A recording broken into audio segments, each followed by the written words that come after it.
Hello, everyone, and welcome back to TimeToRole's Campaign 1. This is episode 114. We're going to get right into it, starting a wee bit late, but that's for par for the course at this point. We are without Austin and Nate for tonight. Austin is without power again because the power company that runs his region of the area sucks. And there's a massive thunderstorm going through. And then Nate is dealing with some family things. Wish him the best. That's all I'll say on the matter. So we only have Brett, Mousy, Todd, and Magic tonight, but that's fine. We're gonna get into it pretty quickly here. We're gonna explore the city of Oakmount, and we'll see what shenanigans take place during this time. So, yeah, let's get into it.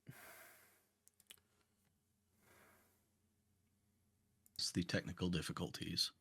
Technical Famous difficulties. last words. Hi, Brett. Hello. We were talking about how I don't want to be a mom, but I'll be a mommy. That's I mean, fair. game Fair. Yep. And how I was never a daddy, but I will be a daddy. Fair. Yeah. Understandable. And then Todd also wanted to say vagina or something. I don't know. Oh yeah, we're all supposed to say vagina. Oh. I have a sneaking suspicion that I didn't miss anything because we're not on stream. Oh, we're just. I was dealing with a Girl Scout cookie. Oh, you weren't starting the stream? Damn it. Well, it started now. Yeah, we're live. Oh, good. Oh, and Magic, by the way, just from my dad is 8 boxes. Jesus. So. What's going on with my TV? All right. Well, let's get into it. We can let's start with a first off music. Yeah, that's fine. Okay, last we left off. Rat Bastards, you made your way into the city of commerce, Oakmount, capital city of Osloe, a relatively newly formed country here in the one time part of the Valencian Empire, but now broken apart now for about 20 years. We left off with you traveling into the city, where Zane, you dropped off a lot of your wares, sold as much as you could, traded for some good armor for a few of you. Some of you looking for different weapons, different tools.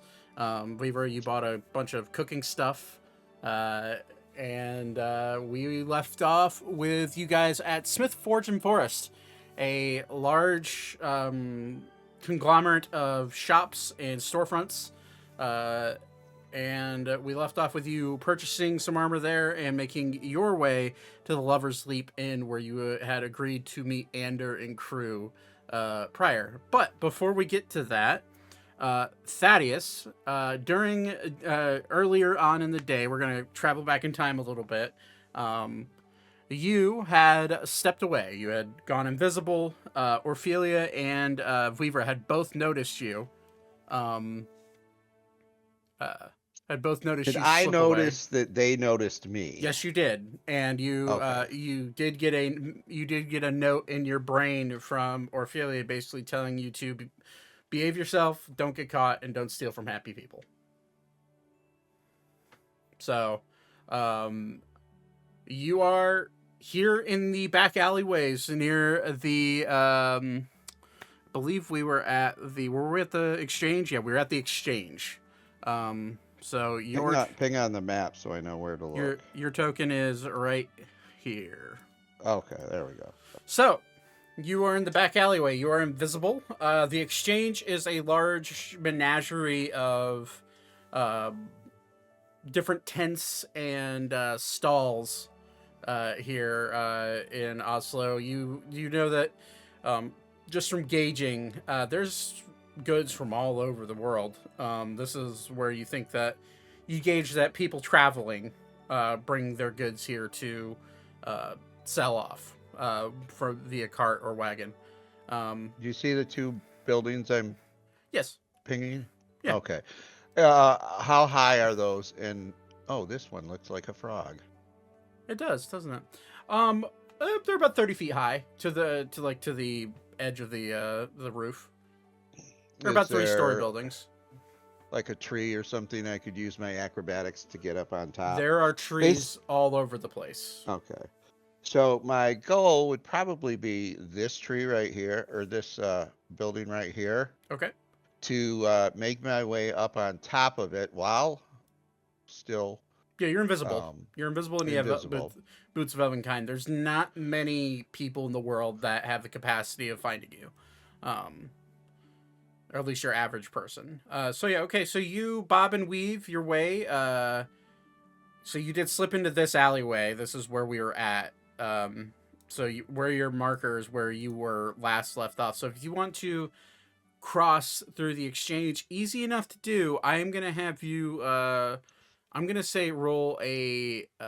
We're gonna call it an acrobatics check or sleight of hand, whichever one you prefer, to meander your way through the massive crowd, so that way you don't accidentally bump into someone.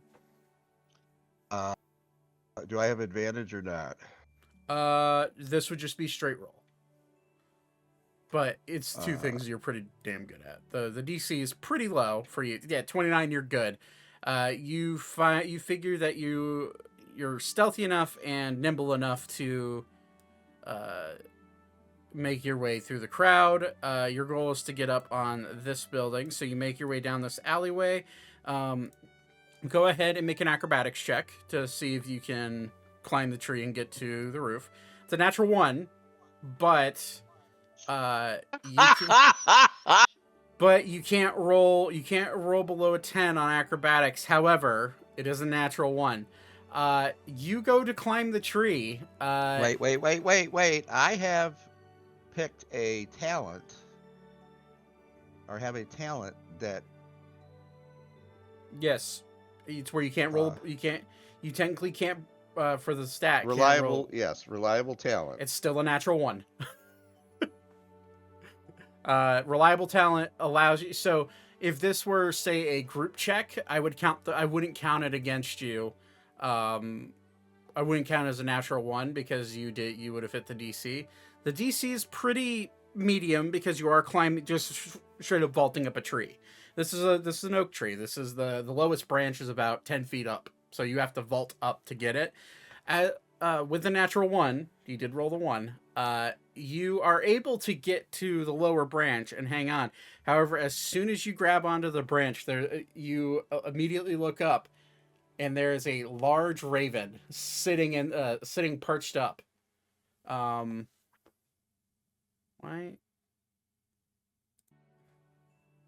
Spotify playback pause while transmitting audio. What? Sorry, my Discord is being weird.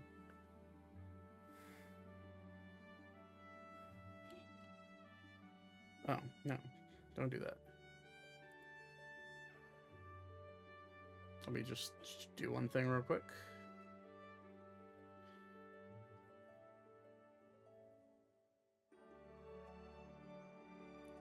Okay, good enough.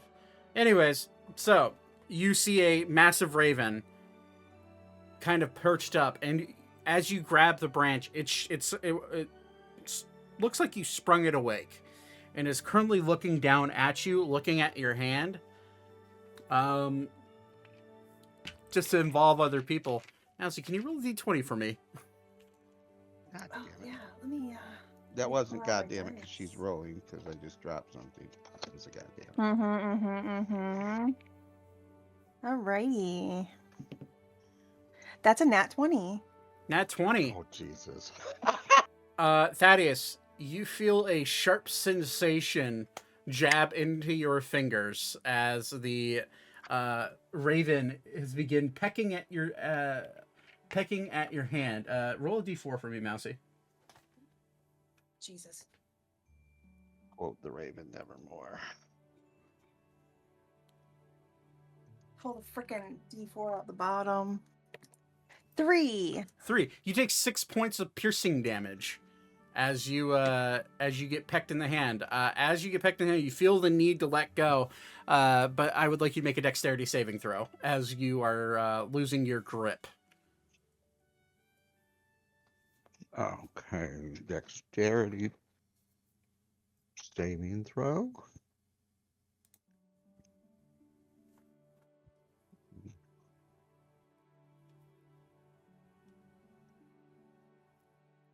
Why can I not find it?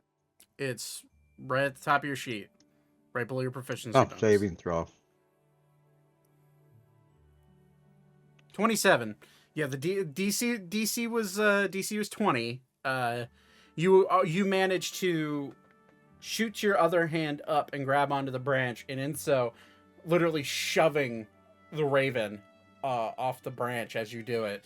The raven kind of flies there and looks quite offended that you dare remove it from its perch, but you manage to hang on to the tree branch and pull yourself up.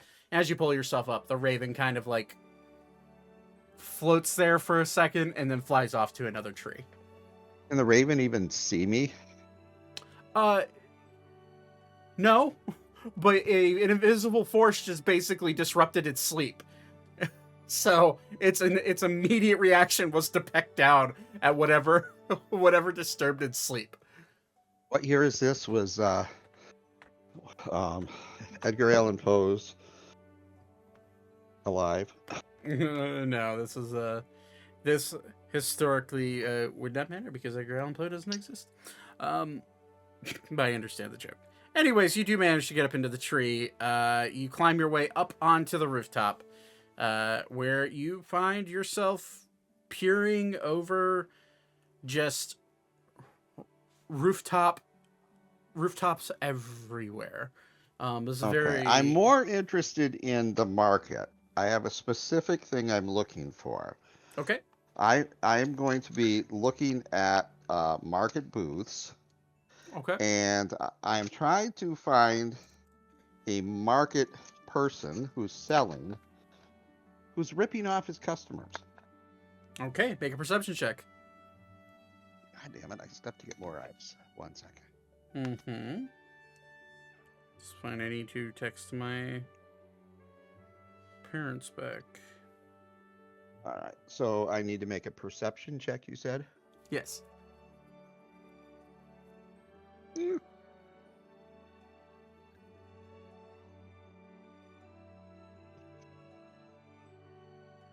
$16. The DC is low because you're taking your time to carefully scan it, but there is a lot going on here at the exchange.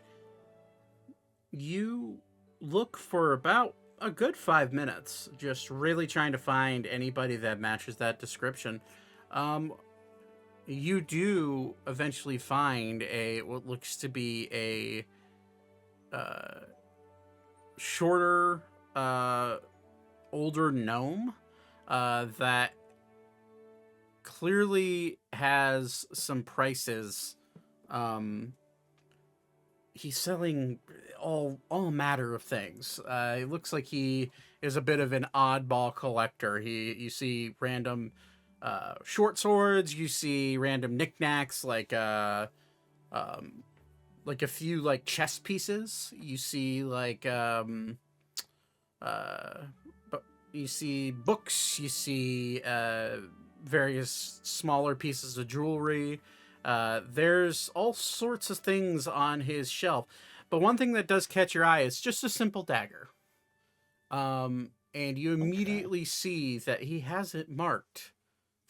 That a dagger marked for 10 gold, which to you is a huge red flag because you know that normal daggers don't cost anywhere near. They don't cost even a gold in most places.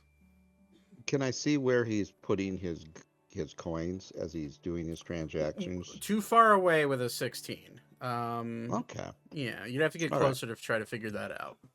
Well, ping which booth he's in, because I'm going to make purchase that way. It'd be this purple one right here. All right. So, tell me what rolls I need to make, and I kind of want to stay hidden in the shadows, kind of maybe behind the booths. Okay. Um, Are you make my way. running? Are you sorry? Are you running along the roofs? Or are you jumping down and weaving your way through? okay. Could I do like how come I can't move my guy? You haven't locked over to this roof and over to that roof. Are those major jumps, or would those be relatively easy? Those are about 6 to 8 foot jumps, so you could long jump them and make them, but you'd have to make an acrobatics check. All right, I'm gonna take that path. Okay, and you'd have to do it for each one. So jumping across the here, make an acrobatics check. You just rolled a flat 10 that time. 20 was 20 is good enough to make it to that roof. You're able to jump across and make your way here. Full running jump. Go to jump across. That is another acrobatics check. 28. DC was higher since there's a slightly longer jump. There we go. Okay. You find yourself on the roof above that tent. What do you want to do? Basically, I want to drop down in a position. My goal is to steal his bag of coins. Okay. All right. Now, before I jump down, is there any like small pebbles or like stones that maybe sticks or anything that might be distractive kind of stuff? On the roof, no. If you had I would say you probably would have the forethought to potentially want to do something like distract him. You could probably would have been able to grab like a loose branch off the tree that you climbed up on. Okay. Yeah, that's fine. All right, and before I jump down, I want to toss the branch like somewhere out here with the intent of a distraction. Okay. I'm gonna have you make 2 rolls here. First things first. Make a roll a d20 and add your strength modifier. Well, I have no strength modifier, so I'm rolling a true d20. Whoa! Natural 20! Hell yeah! You manage to take the stick that you want to throw for distraction, and where exactly do you want to throw it? Do you want to throw it in front of his booth, like where people are talking to him to try to? Yeah, it's like somewhere in there where it would like cause a disturbance for him to kind of like, oh, everybody look that way. Okay.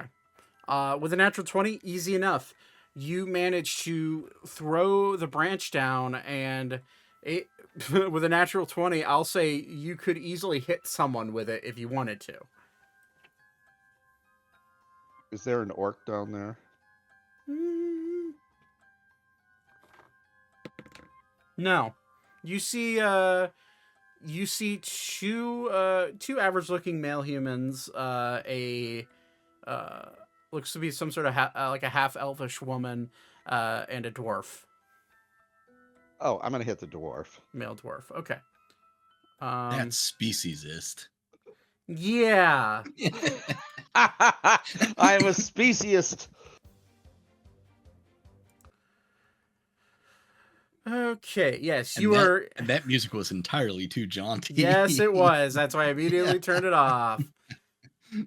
Miscreant's Melody. That sounds good. Hell yeah. Okay, there we go. Thaddeus is a speciesist. So you throw the dwarf. You hit the dwarf on top of the head. The dwarf immediately just looks like, where the fuck did that come from? And you see him like looking around trying to figure out what it is. You're invisible, so he can't see you. With the natural 20, I was going to have you roll performance check, but I'm just going to allow you to skip that check. You're able to immediately distract the 4 shoppers that are there, and actually the gnomish shopkeep immediately jumps. I was like, "Oh, are you okay, sir? What was that? Things just flying out of the sky? Did a bird drop it?" What would you like to do as Quote he's the distracted? Raven nevermore. So while he's distracted, I'm going to jump down. And if still He's distracted. distracted, where is his packet of gold pieces? You see two burlap pouches. One that's hanging off of his belt, and you see another much larger one. What would be he has like a cabinet, like an open bookshelf cabinet behind his the table that he has set up. And you see that, and very clearly you can see the glistening of gold above it. Okay. I'm going to attempt to pocket that packet. Okay, roll a sleight of hand check with advantage because you're invisible and they're distracted.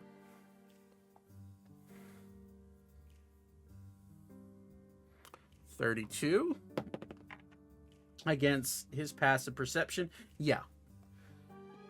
You're able to slip the bag of coins. However, it does make a slight jingle of coins.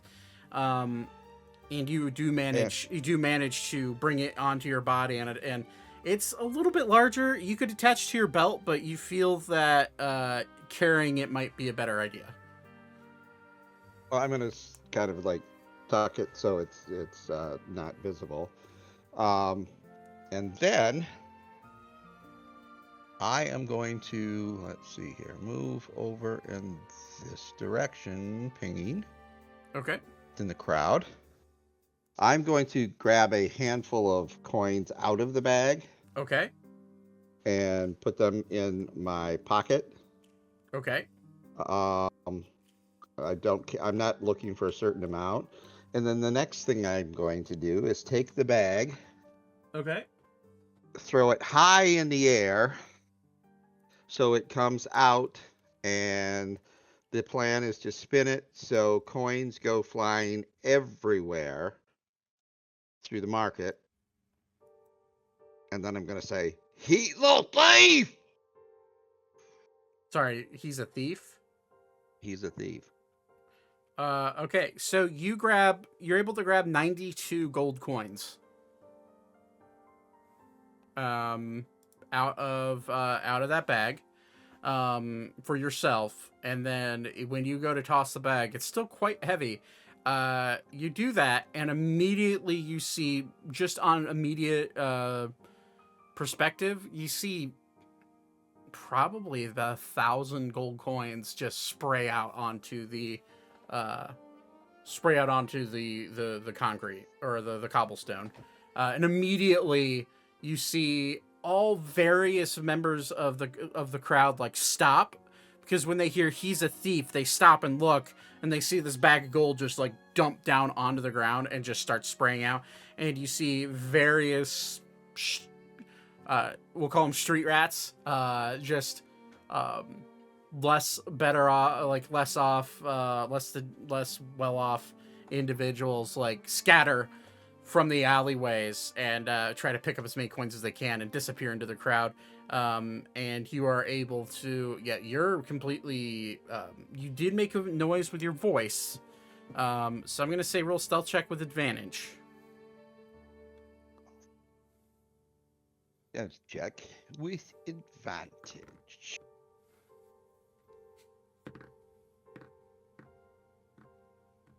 Where's stealth at? There it is. Have advantage on. Stealth check with advantage. 26. Okay. You feel pretty confident that you are still not seen. Immediately, the gnome shopkeeper's like, "Well, what's going on over there? Things just falling. Oh, that's a lot of coin." And he's now entirely distracted. What do you want to do? I'm just going to grab any random book and just steal it. Stealing a book. And you know what? I'm going to take the dagger too. Just the 10 gold dagger. Okay. Yeah. Roll sleight of hand with advantage, because the DC's really low, but I want to, just in case there's a natural one or anything. 29. Yeah, easy enough. You're able to grab a book and you're able to grab a dagger, and you, or I assume you're now quickly leaving. Yeah, I'm gonna move my way over here. Okay. And once I determine I'm not visible, I have one more stop to make. Okay. Good for me.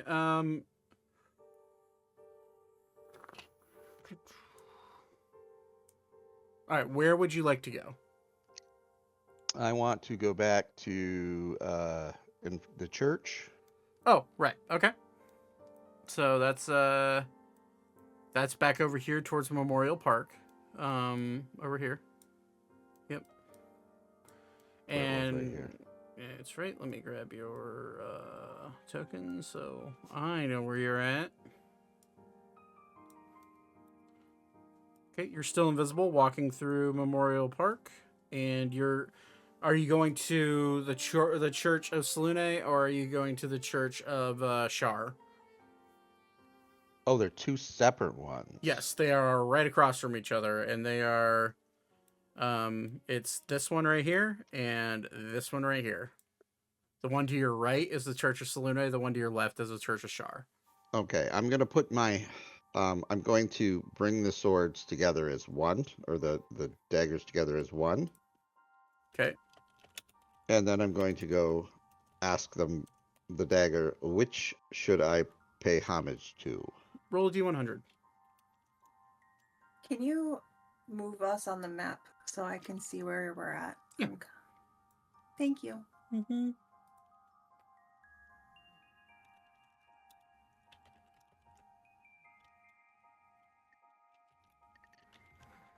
Okay, D176. Unfortunately, the daggers aren't giving you much guidance with that roll. Well, let's see here. High or low? We'll go low. Okay, I'm going to visit both.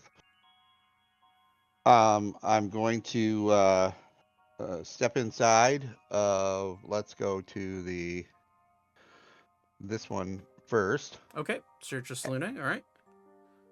And I'm going to step in, still invisible. Okay. And do I have an idea that anybody is looking at me? What is your passive perception? Passive perception. It'll be below your 6 big numbers on the left. 16. 16.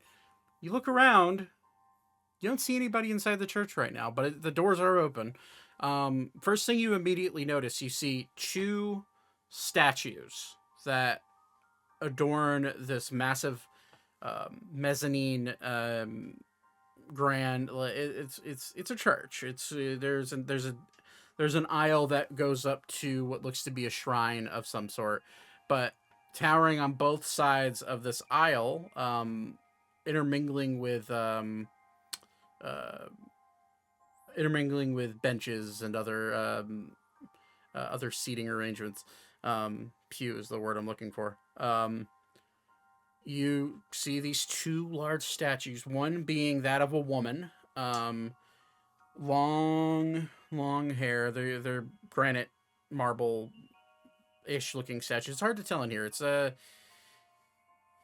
lighting is slightly almost like an opaque blue, just as consistently shining through. So the statues both look and shine of a bluer hue. But one is a woman wearing a long flowing gown, holding what looks to be some sort of scepter, like a staff almost, that has a crescent moon at the tip of the staff. And the other one, you see a shorter haired woman wearing a blindfold over her eyes. She looks she has a meaner scowl on her face than the other statue prior, and she's holding what looks to be a some sort of sword that has a very similar crescent moon, but it's opposite of the one of the other statue for which way it's facing. Okay. Is there like holy water or anything like a thing of water? So you want to wander in farther to take a look? Yes. Okay. Yes, sure. As you wander in, with your passive perception, you notice that both eyes on the statue, or the set of eyes on the statue on the right, because the statue on the left has a blindfolds over her eyes, you could swear they're following you. Okay. I'm going to drop my invisibility. As you do that, you instinctually glance back towards the statue, and it just looks like a statue. As you do that, immediately you hear, "Oh, hello. Welcome to the church. Oh. How can I help you, young man?" I've recently become keen of your church and of the two conflicts. I just wish to pay homage. I've recently come about some gold and thought that it would be appropriate to share. Well, donation is always appreciated. Yes, please follow me. And he will. This is the person you see standing in front of you. Is an older human. Gray chin strap beard. Looks almost freshly shaved. But just kept long enough to where you can tell he has a beard. He has a bald head. With like little sideburns that stretch up towards his ears that are gray from his beard. And he's wearing these long blue and gold ornate robes. And he guides you to the altar at the front, and he says, "Our mother matron welcomes you to her church. We appreciate your donation. How much are you willing to give today?" Would 25 gold be sufficient, or would that be considered rude? More than sufficient.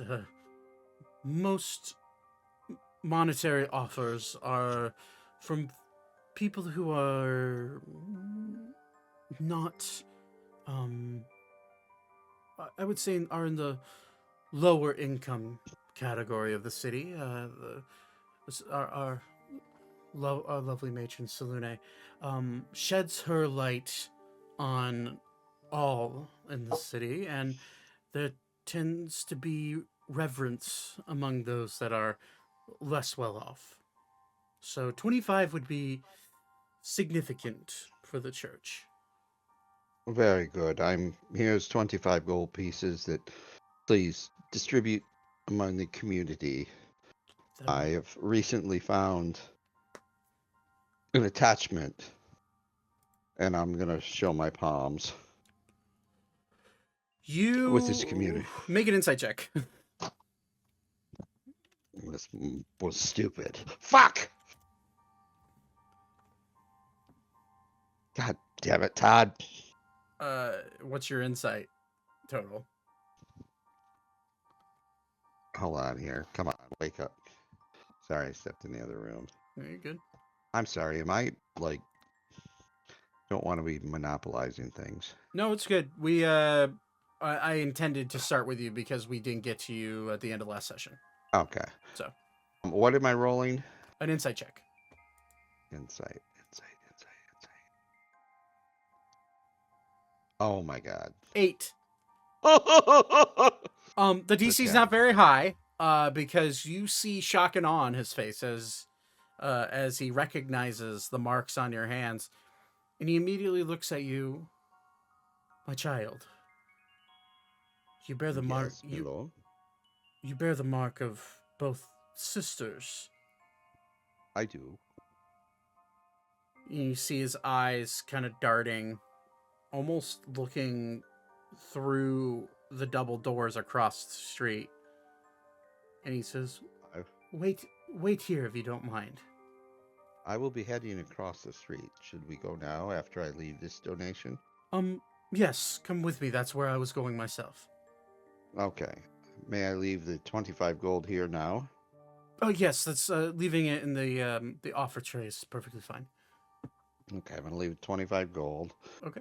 Is there like, I'm Catholic, so is there like a holy water or bath or anything like that? In the Church of Salune, it's not quite that type of reverence. It's very much a. The Church of Salune are what I would consider. They're not as devout to rituals as most other religions are. There's nothing that immediately stands out to you. You just notice as you're walking away, you look, and towering above the altar, you see you see what looks to be a massive stained glass ornate image of the moon that's shining down and causing this blue hue to shine into the church. But okay, well the blue robed individual guides you outside. At first, it's the sunlight is almost blinding at first, but your eyes adjust and you're able to make your way across the street to the Church of Shar. You very similar in design.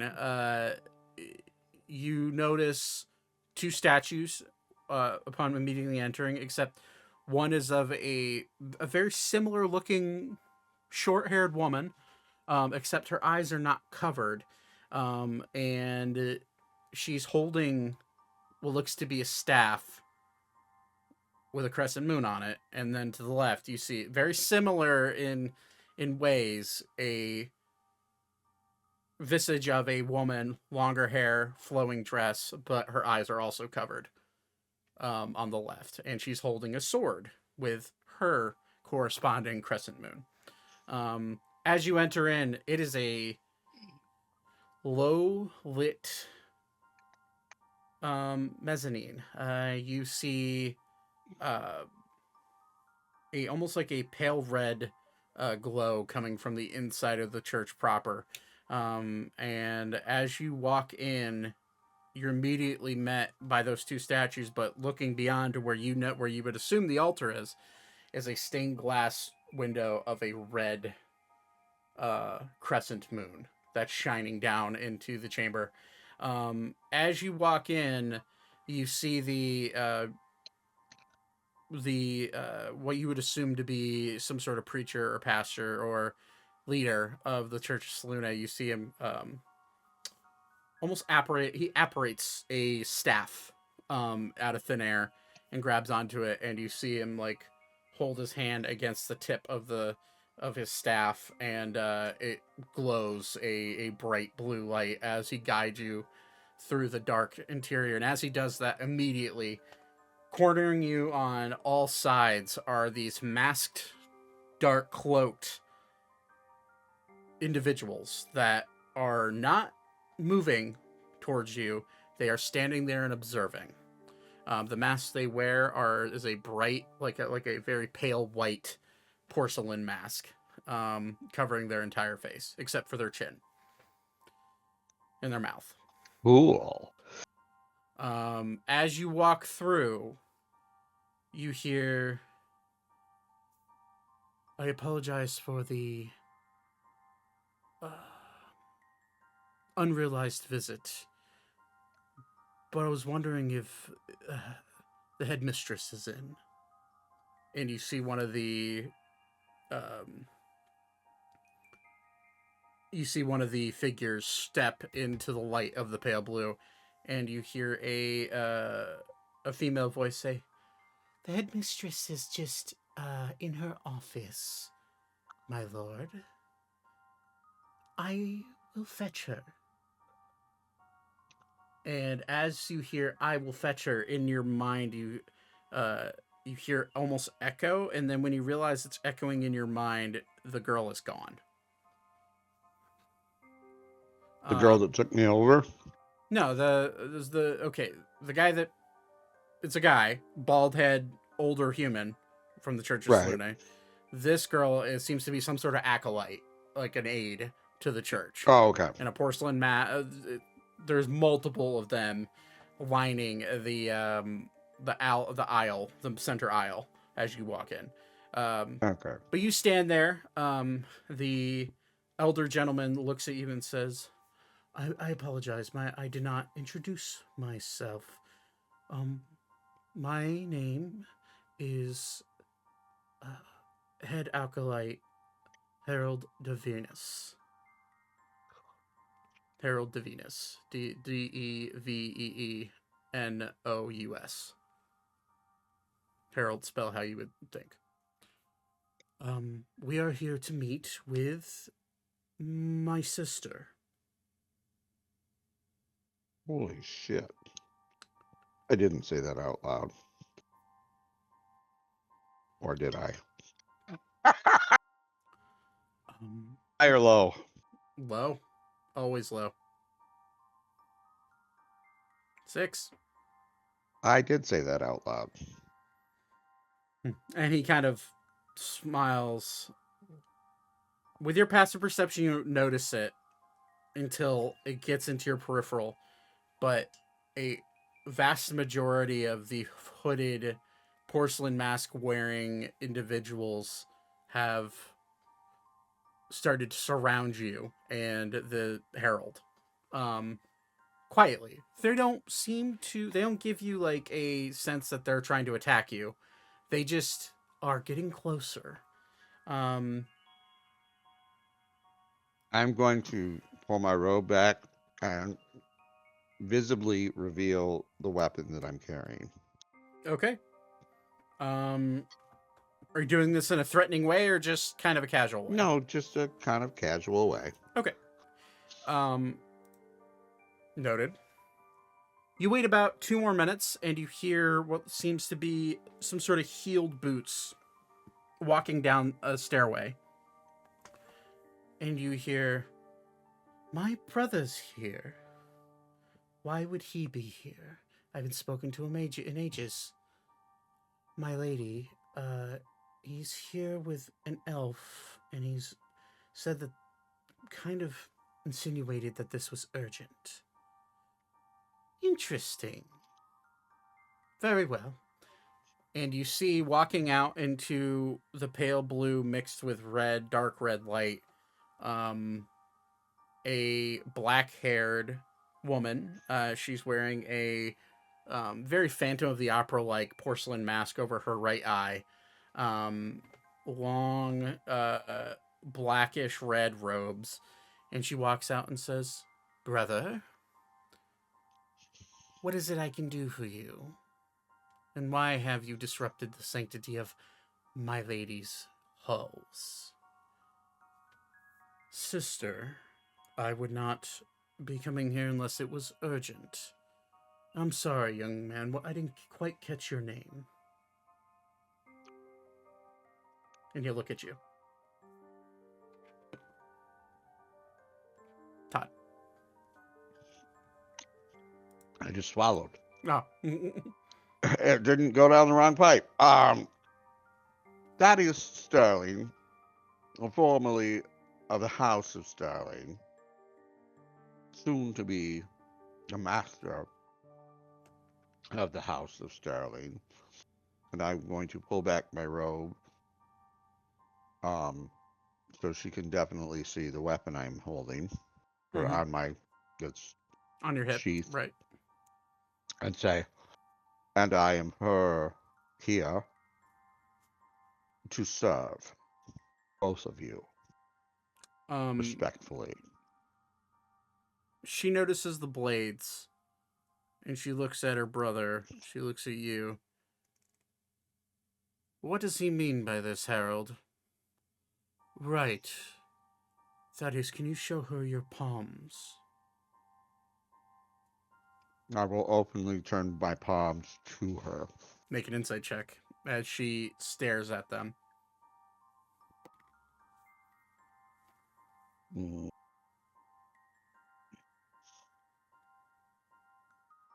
Oops, I'm sorry. I'll take the 5.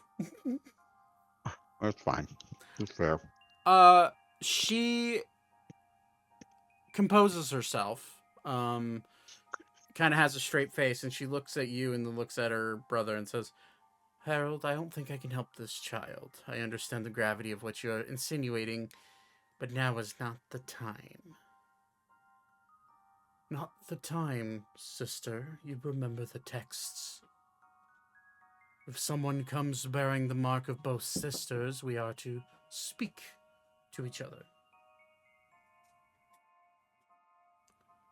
And you hear her kind of go, very well.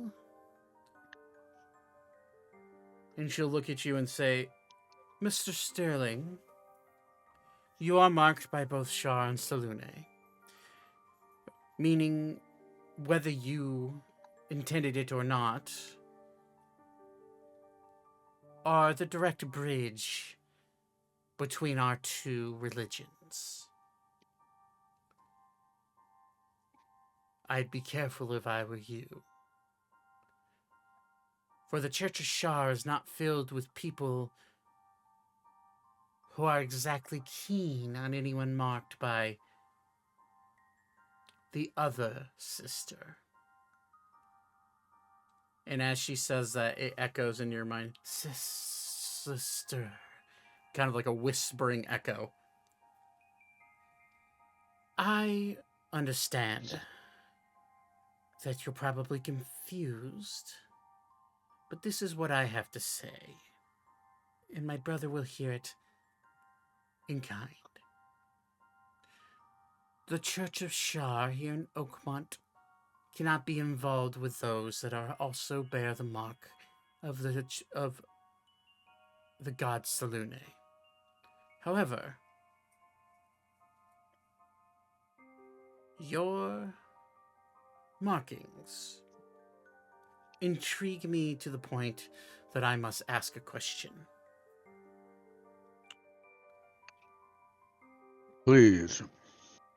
Have you heard either of their voices? I've heard both. And that is why I am here. You see visible confusion on her face. You've heard both. Yes, As in both. the sisters were speaking together. Both together and separate. She's... I was called here. I am from a family of separation.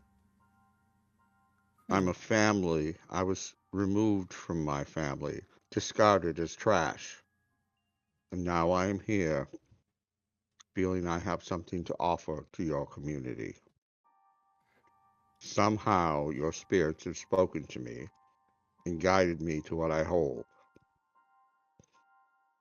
I'm here to serve you and your brother and bring what positive light I can to enhance what you have offered. Well, there is no light here in the Church of Shar. And as she says Shar, her voice echoes through the chamber, and you feel any and all light get snuffed out, and it's now in pitch darkness. You have dark vision. Looking at her, and at this point, you now realize just how surrounded you are. Where you thought there was maybe 10 to 12 acolytes, there's like 60 to 70 of them, all in this chamber, all wearing dark robes, all wearing porcelain masks that come down beyond their nose. And you'll see a dim red globe of light up, and in your face immediately is the woman, the head acolyte of Shar. And she'll look at you and say, light will not be shown within this chamber. However, you're clearly gifted and chosen by both sisters. What I can offer you is this. and she will grab your hand and place in your hand, specifically on your left palm where the mark of Shar is. She will place a ruby. It is a dark red ruby stone. This is a stone of power. It is one that was given to us to give to someone who bears both marks. My brother, as you look over to Harold, who is now also lighting his own white-blue globule of light, has the other. And he walks up to you, grabs your hand, and places a sapphire, a dark, deep blue sapphire in your right hand. He says, and this is a stone of power from my church. Well, we can't offer you guidance on what they are for. If you truly are chosen by the sisters, in due time they will explain what those are for. And then he'll look over to his sister. May we leave now? And the head acolyte will look at you, look over to her brother and say, very well. And you'll see dark red lights start to glow all over the chamber, and almost like it obscures the vision of the acolytes. They all kind of like slip into the shadows and open up a path, and they disappear from your vision. And you hear echoing through the chamber as you, as Harold begins to walk out, you hear, good to see you, brother. Even though it was short-lived. What happened to your hair? And all you'll see is Harold break his character of being a holy man, and you'll see him flip off his sister as he's walking away. What would you like to do? You want to stay here, or are you going to follow Harold out? I will start to follow Harold out. Okay. And then I will turn. Oh, Jesus. I will turn and look back towards the altar. Okay.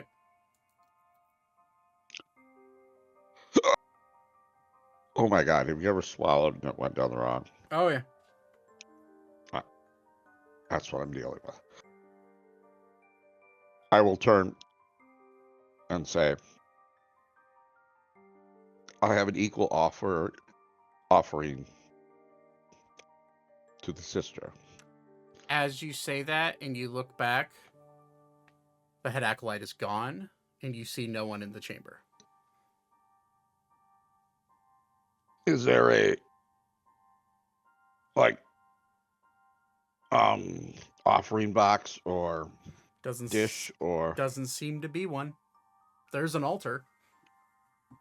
I will proceed towards the altar and leave 25 gold pieces. Okay. Make sure you mark that off. And as you begin to walk out of this church, you have lost vision of Harold, as you believe he's out of the church by the time you turn around. And as you go to walk out, you see him entering his church, and he'll wave at you and say, I apologize for the lack of guidance. However, we are unaware of what those do. Be mindful and do not lose them. Your guidance is accepted and thanked, and I shall respect both you and your sister. And I am here to serve both of you equally. But now I must move on to other things. Very well. And he will nod at you and then disappear into his own church. I assume at this point it's getting close to evening. It's been about 2 hours, 3 hours within the city by yourself, maybe a little bit longer, and you know that you're supposed to meet everyone at the Lovers Leap Inn, as stated by Ophelia. So you want to start heading that way? I will start heading that way. Okay. Then if there's a gay bar along the way, I'm going to stop and have a drink. There are gay bar. There are gay bars here in Oakmount. This is a city of commerce. Everyone's gold is just as gold. But my first plan is to return to the group. Okay. Yeah, you're able to stop at a bar and get a drink. You just pass by the Star Tree, and at this point, you begin walking down this alleyway right here, and you notice a group of familiar, the back of the heads of your friends, beginning to make their way to the Lovers Leap Inn.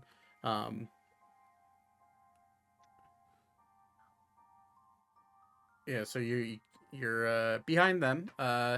You're watching them as they make a left towards the Lovers Leap Inn. If you want to catch up, you can.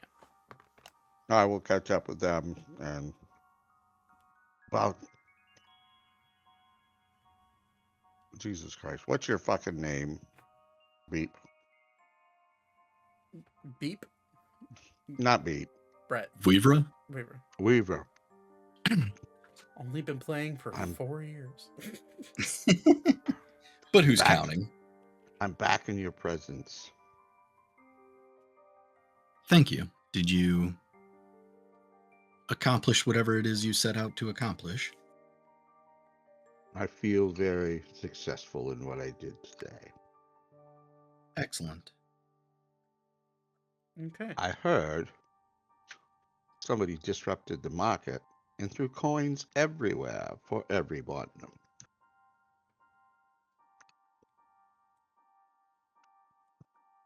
That is interesting news. Zane's close enough to hear this. Make a perception check. Todd, make just a regular stealth check. I'm I not was trying to gonna say- hide it. Oh, yeah, then yeah, you can hear it. What sort of mad bastard would do that? Hello, friend. Are you still invisible? This one thinks we have the mad bastard here. Make an insight check. And Me? Yeah. Todd, make a deception or persuasion check, your choice. well, I'm gonna go deception. Oh, okay. Okay. He seems to be relatively upfront about, yeah, did you hear about this?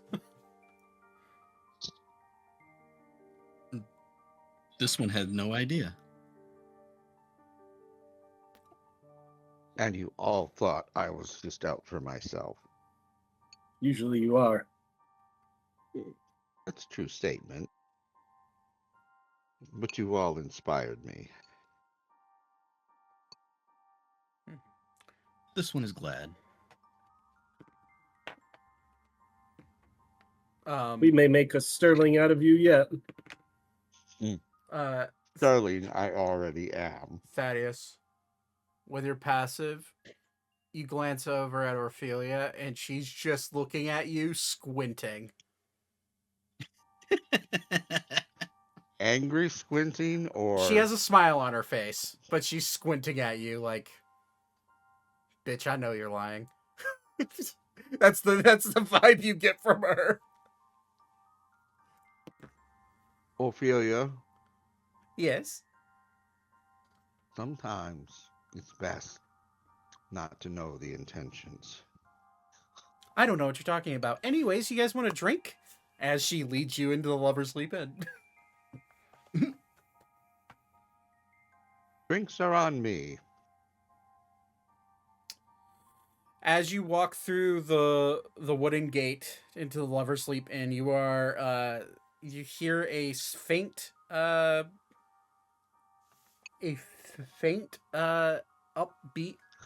bit of music coming out of the front of the door.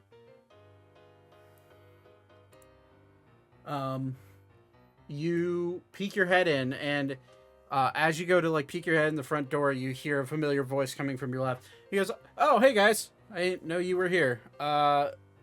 Welcome to the Lover's Sleep Inn." As you look over and you see Ander with the crew, already in what looks to be a bathrobe, and along with the rest of the crew, enjoying themselves. He has a drink in his hand.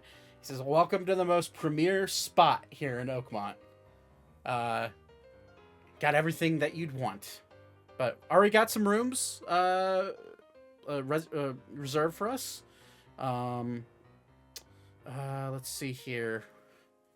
Unfortunately, didn't have enough rooms for all of us individually, so we are gonna have to bunk up a little bit. At least for sleeping. They do have private rooms if you want those. For other, extracurricular activities. What extracurricular activities might those be? He looks. Playing the drums. He looks at you, and smiles and says, "I'm forgetting that you're a youngin'," and he'll tap you on the shoulder and say, "It's okay. They have a juice bar." That kind of extracurricular activity.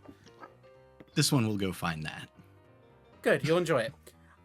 Zane's gonna like elbow Ander and be like, "So who's banging your bongos tonight?" And he'll lean into you and whisper and say, haven't quite figured that out yet. They have all sorts of, they have all types. I didn't think your queen would allow that. He'll just shoot you a look. And he'll look at you, squinting. "You're a killjoy." And he'll walk in. She's loyal to her captain. Shut up! I'm gonna walk in after him. Oh, Cat- captain, my captain. Our Literally, beautiful trip is done. literally, Anders gonna start reciting "Oh, Captain, my Captain" as you walk in behind him with a smirk on his face. I'm gonna punch him in the butt. You're gonna punch him in the butt? Okay. Right, because that's, eye level, so Yeah. I'm just gonna punch him, but, Hey, in the butt. hey, that's not free real estate right now. You should know this. I don't know, it sounded like it was. And he, From what I understand, it's cheap real estate. man, this is what I get for paying 100 gold for these rooms. Damn. And he'll walk away, but he'll have a smirk on his face. And you'll see him heading straight to what you now realize is probably one of the largest bars you've seen ever. Period. You walk in, and it is the most gaudiest, horror house inspired look you've ever seen in your life.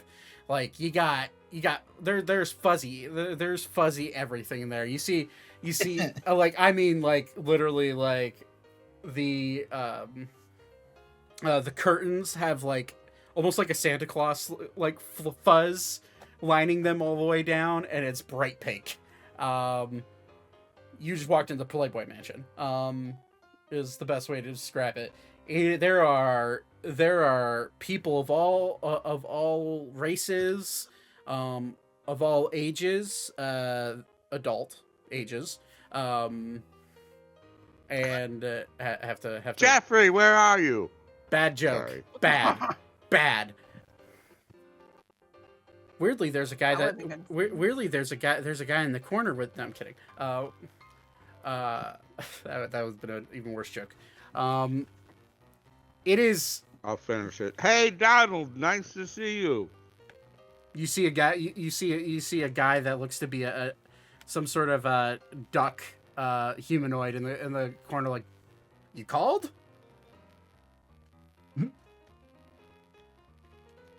And he looks very confused as you say Donald. Nikki's in the corner, just like, "My IP now." Oh, Yeah, no, but it is. You are in a lavish hotel that sells booze, entertainment, sex. There's gambling. There's a hot springs area here. If you wanted to take a bath, this is a place for relaxation. And as your group walks in, you hear a voice echo through the main mezzanine area. Welcome! Welcome all. I see we have a large group here. And you look up and there is a large half-giant woman. She has long red hair. She looks like the person who did her makeup was trying to do makeup for a Barbie doll. It is just overdone. A bright pink lipstick. She looks down at all of you and says, welcome on in to Lover's Leap. My name is Matilda Heathrop, and I am the purveyor of everything fun. If you need anything, or if you want anyone, give us a shout. And then she'll look over to Ander and say, Ander, my dear, it's been too long. I didn't realize this was your group. Are you here for a couple of days, or are you only here for the night? I have your favorites lined up if you want them. And Ander will look, like, shifty eye towards you guys. Yeah, hi, Matilda. Yeah, favorites are good. Yeah, and then, he'll, like, look at all of you and look back to her, and then he'll, like, lean in and whisper something to her. He's gonna make a stealth check. I'm just gonna cough, like, whatever. What is Anders' stealth? Anders' stealth is +9. Do I even need to roll? No. He rolled a 14 on the dice, but that's the 23. You'll hear him say, whispering, I'm gonna entertain these guys for a bit, but just send to my room here in like 2 hours or so.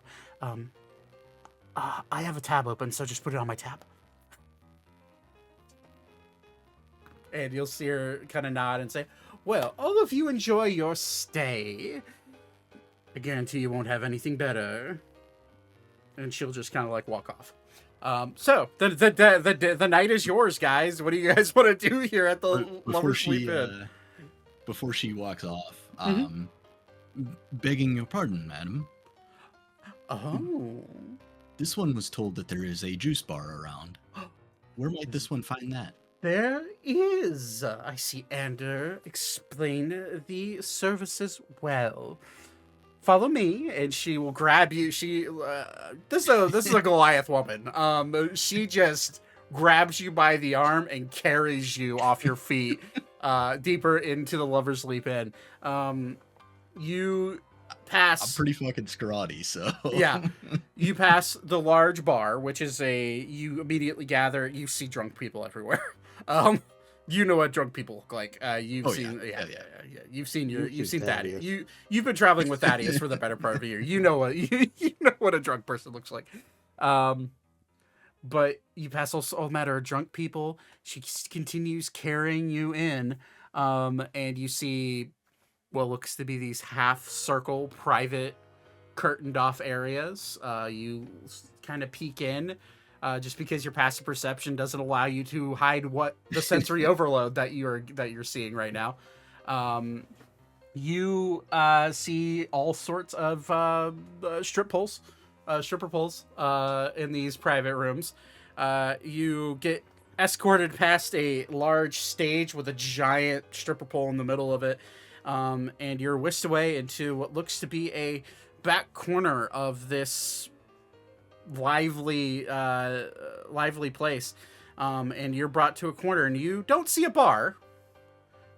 You see a half booth with a tray of what looks to be assorted of juices, and sitting at that table are four females, one being a half elf, one being a dwarf, one being a human, and one being a tabaxi. and they are all looking at you with expectations. And there are they like immediately grab a pitcher of juice and pour you a cup and say, "Come here and sit down with us. Let's get to know each other." Is Weaver losing his V card? If he wants to. We'll find out. If he wants to, I mean, yeah, that's up to him. Weaver will go sit down and strike up a nice conversation and not do anything untoward. Fair enough. We'll see how that goes in a second. What's everyone else want to do? Mind you, you blinked your eyes and Weaver's gone. I'm just gonna go to my room and relax. You're going to your room and relaxing. You grab a. I'd like to hit up the hot springs. Okay, you grab your key and head up to room 58. You gauge as you walk down this long hallway. You find room 58, and you look down, and there are just on this floor, and you know that there's a floor above you. You see as far as like room 80. This is one of the largest estate. Like you grew up in some money, Zane. This is massive. This is a massive hotel. But you managed to, you're good. You rest. If you figure out anything you want to do in the process of that, let me know. Mousy, you want to go to the hot springs, so you make your way to your room, which is actually right across the way from Zane, room 57, and you get ready to go take a bath. You meander your way down the stairs once you're ready, and you wander into a lavish hot springs area marked off. Except it's weird. It's marked off general use, couples, thruples, and then male and female.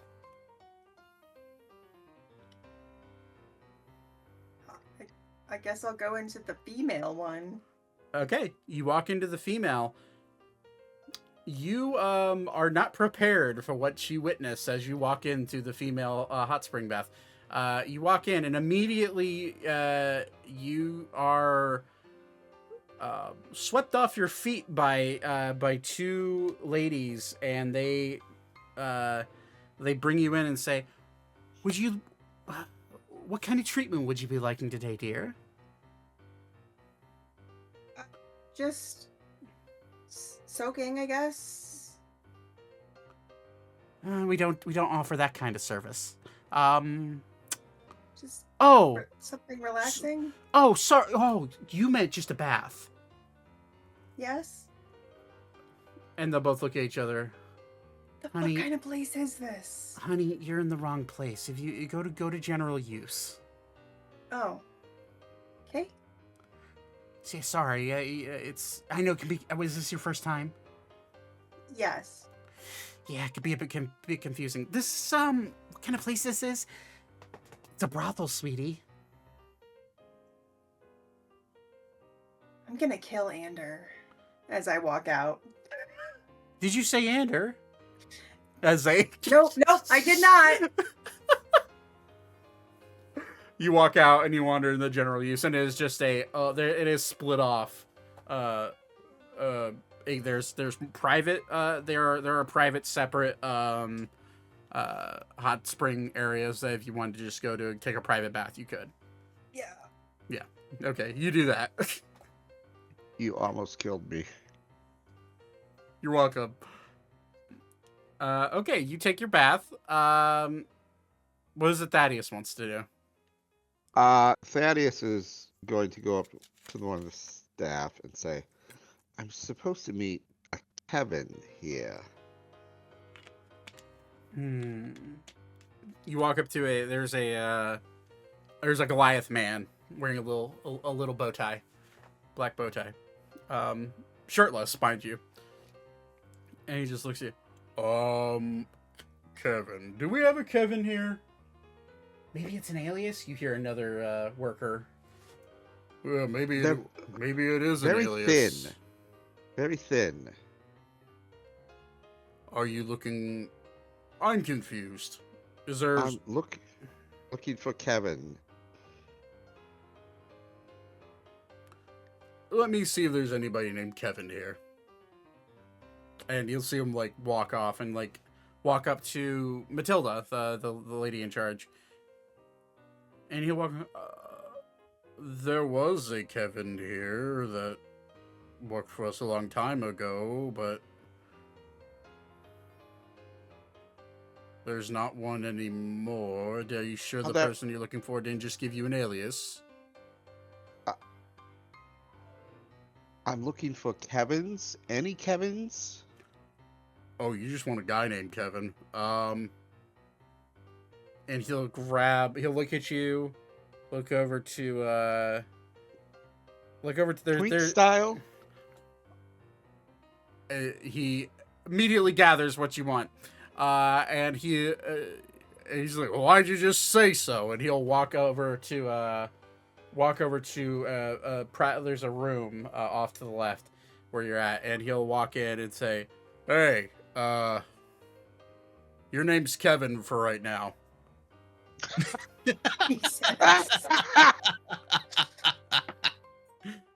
And you'll see him open the door, the Goliath open the door, and there is a skinny half-elf man that walks out and walks up and he goes, hi, I'm Kevin. Yes. Yes, you are. May I spend some time with you? I don't know if you could afford me.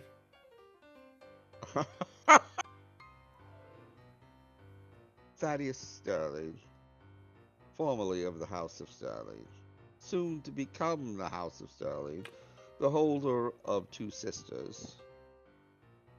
I think I can afford you. He'll like look at you. Bitch. He'll look at you and say, foreplay waits for the bedroom, and he'll grab you by your arm and drag you up to a private room. And we fade to black because I'm not RPing that. No, I won't RP it. Twitch You can TOS. do that off stream. TOS, Todd Bird. TOS. I know. You guys can sext later. Yeah. I don't have a cell phone yet. You can sext on Discord. Stop, now. Mousy. Don't encourage this behavior. Why not? Something brown chicken, brown cow. Fine, I'll take it from Brett can fill in for you. Jesus Christ. Anyways, Cheated rivalry, God. Vivra, we're gonna Let me into that. we're gonna quickly rush past this. After having a very pleasant conversation with these 4 ladies, they get the sense that you're young and inexperienced. And they look at you and say, I can't help but notice, this is your first time here, huh?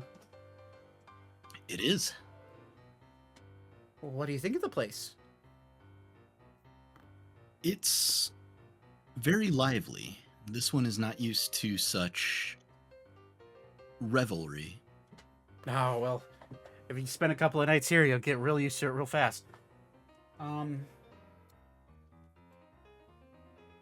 You see, the problem is when Matilda dragged you here, we didn't quite understand what she was looking for or what you were looking for. Is there anything that you want us to do, or are you just happy with the juice?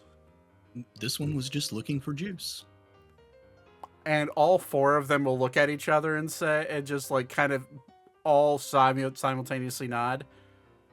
Well, then juice it will be. And they will, you see 2 of them get up and walk off and go grab more juice. And they're enjoying the fact that they don't have to go the extra mile tonight. That will cost you 5 gold, by the way. Oh, is that it? Yep, that's it for Cool. a juice session. Yeah, I don't know. Cool. Fair. That's a lot of goddamn juice for 5.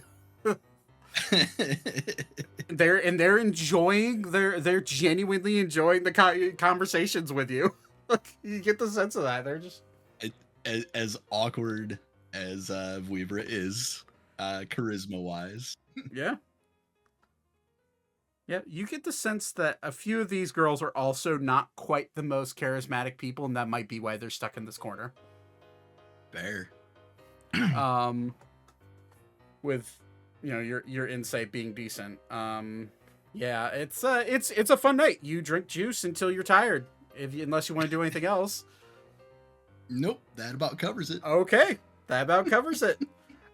You do notice with your passive perception, you notice Elkis and Archer are making out in the corner at the bar. You notice that.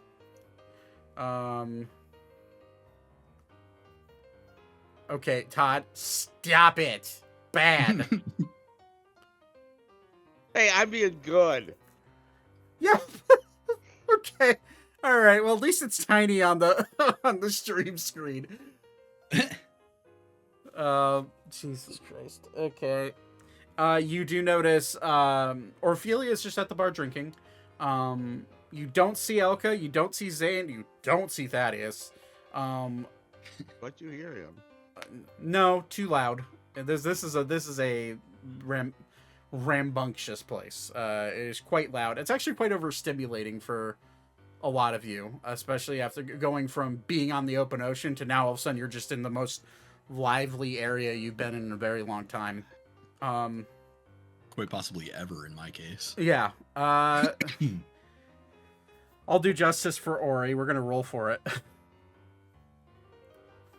Yeah, Ori's looking for Ori things. Wants to kill somebody.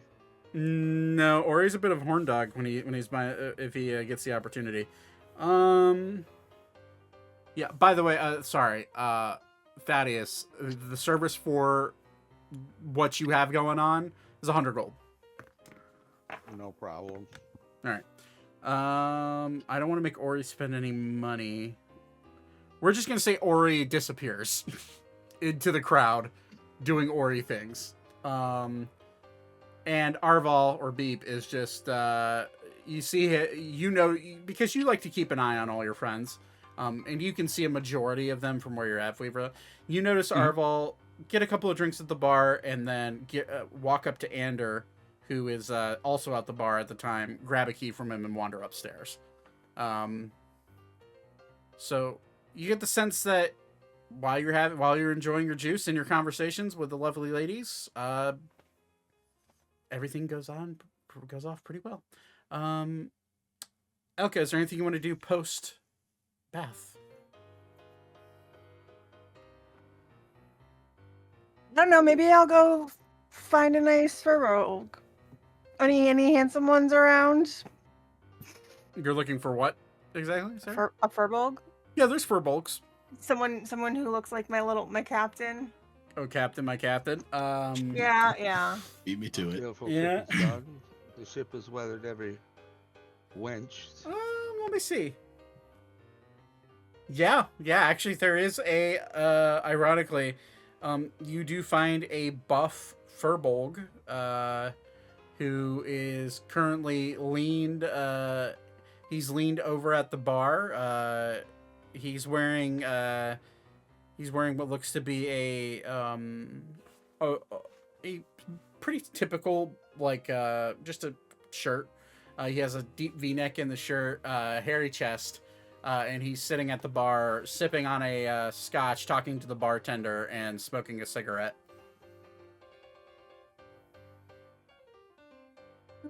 Oui, my little rabbit. I'm just gonna go sit next to him and be awkward He'll Allez-vous, and he order a said. drink. order a drink. All right. The bartender will go, oh, welcome on in. Are you pardon me for asking, are you sure you're old enough to drink? Yes. And then the furbolg will look over.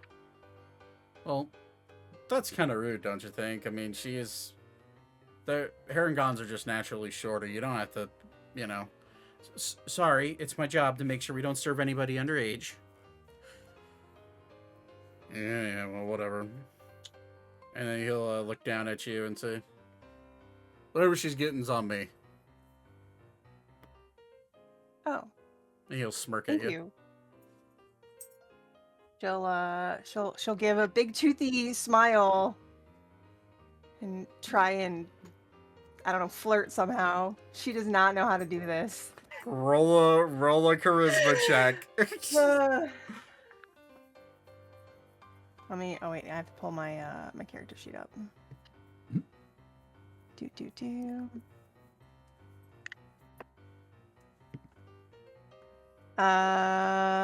17. Hey, look at you. Yeah. He kind of looks down at you and he notices that you're trying to flirt and he kind of laughs. And he just goes, well, I'm not escorting tonight, but we can go for a spin if you'd like. I mean, just I'd out hate of the to make blue. you work on your day off. Oh, this is for free. She's gonna blink a little bit and be like, "Oh, okay."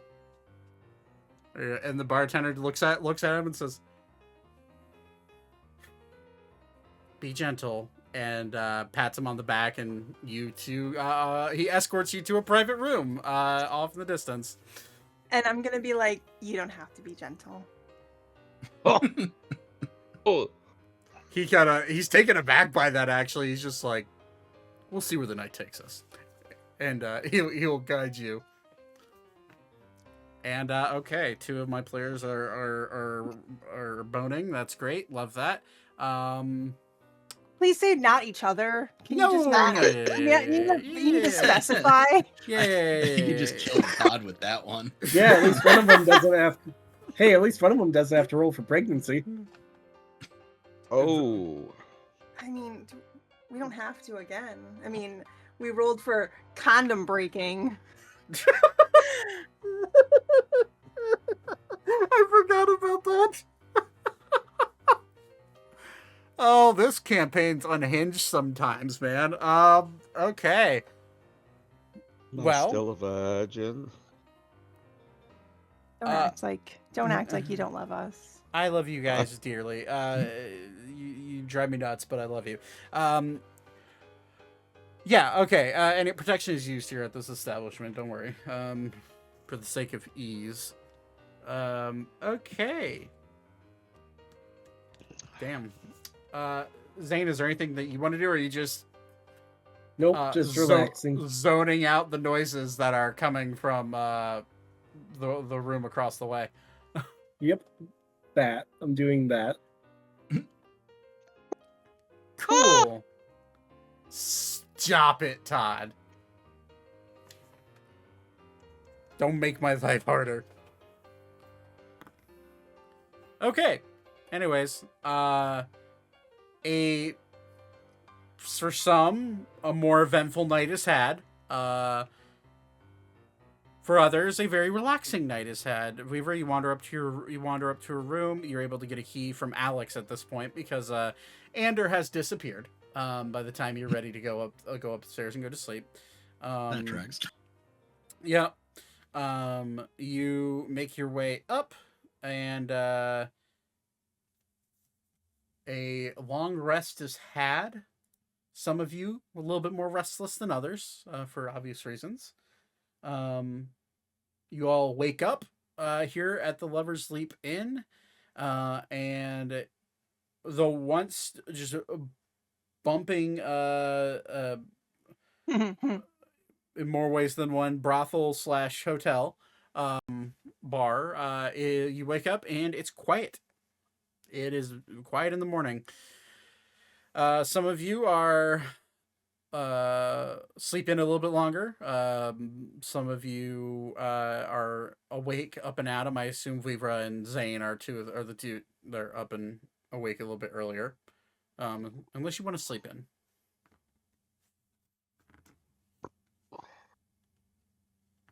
But you manage to wander your way down. Breakfast is served down at the restaurant here. Anders already paid. Ander looks rough, hungover for sure. And he looks at all of you and says, "Come on down." Well, as you make your way down, come on down and join us. It's all you can eat down here. It's pretty great. What she said. And after all of you eventually do sit down and join, Ander kind of looks at all of you and says, "So, enjoy your night?" This one had a great time. Thank you for the recommendation. Of course. I hope you enjoyed everything that came with that juice bar. This one did enjoy the juice. He looks. You see a misunderstood sparkle of pride in Anders' eye. Ander. Yes. Ander, you should know this man by now. He does not sarcasm well. He does not sarcasm, period. Oh, wait. And he just. He literally just drank the juice. You see an intense rush of like almost sadness in his eyes. Dude, I was trying to say, you know what? I'm glad you enjoyed your night. That's great. And he looks at you, Zane, and says, "What did you do?" I went to bed alone. Buzzkill. I have important things to be doing. I listen. Self-care is self-care, however you spin it. Oh, I spun it. Did you? I figured you would. Did you do the spinning, or were you the one who was spun? A little bit of both. Fair. Let's just say Kevin has a new meaning.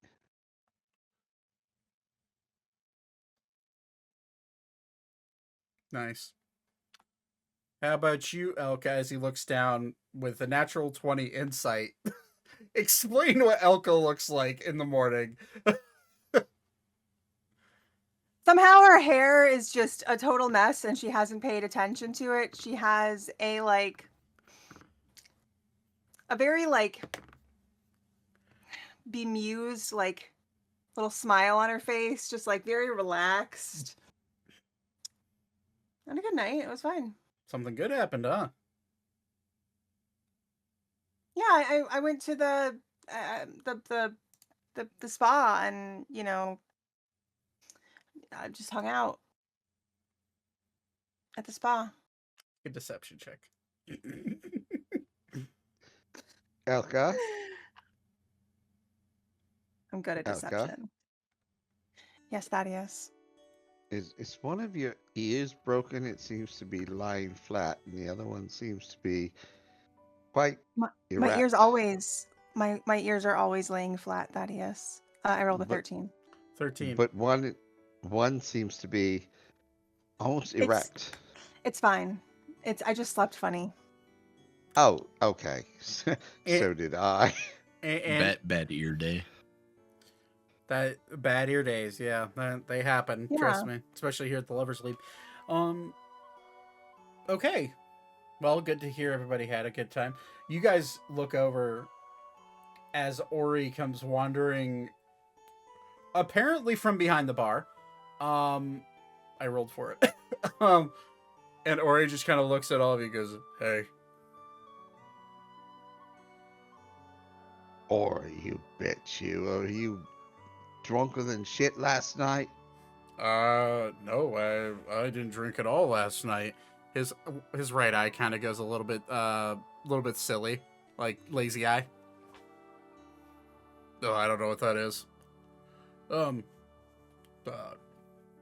Breakfast. And he sits down and joins you guys for breakfast. Smart ass snide comment from Arval later. You guys Hey, you guys had breakfast? Ander kind of looks at all of you and says, "So, what's on the docket today? We got another night before the ship will be fully restocked. So, you guys want to do anything? Ophelia, do you have things you gotta do?" "I have things I've got to take care of. Yeah. That'll probably be a today thing. So, if you guys want to come with, you're more than welcome to. But it shouldn't take that long."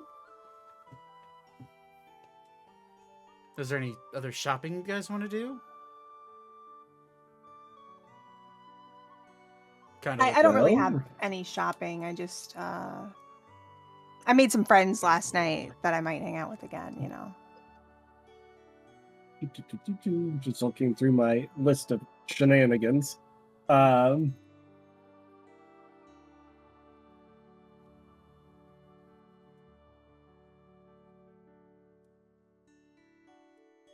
Mm,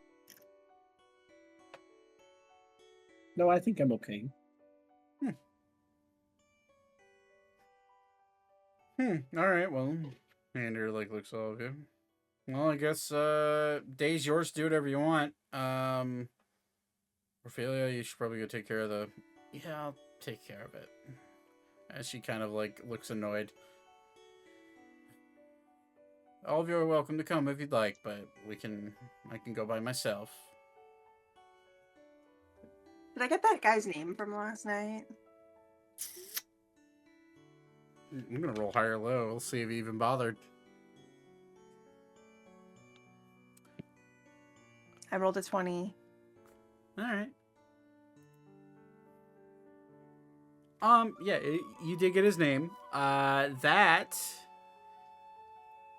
What kind of stripper name can I come up with? That was What is it? Middle name and name of your first pet? Something like that? Or street you grew up on and name of your first pet? Yeah. Yeah, let's go, Zach. That's no, yep. That's It's your stripper name now. that's King. He's gonna say his name is King Harry. Thanks. Yeah. And he was. Is that Harry like Hairy? Because you know he's a furball. The world may never know. Okay, and that's how I'm spelling it. That's fine. He is a hairy furbulk, so yeah, he's a handsome dude. Anyways, moving on from that train wreck of a of a name. Okay, so does anybody want to? What do you guys want to do? Do you guys want to go with Ophelia to do what she has to do, or do you want to do anything else here in the city? Is there any place you want to investigate? Do you want to go? You know, there's libraries here. There's other shops. There's a magic school here. If any of you want to try to attempt to go and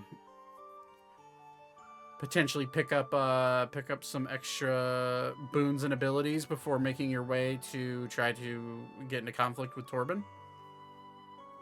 This is your place. Reason why I'm saying it, this is the last stop, major stop before you get to potentially the final fight. So I would like to find a place that sells like magic scrolls. okay, that's easy enough. Does anybody else want to do anything? I guess I could pick up some more healing. Okay. So it's like healing potions type of deal? Yeah, maybe some supreme, Okay. like 2.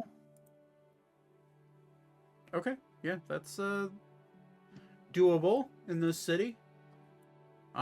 Prices might fluctuate depending on what you need. Let me grab a magic shop generator so that way I can get some scrolls booted up.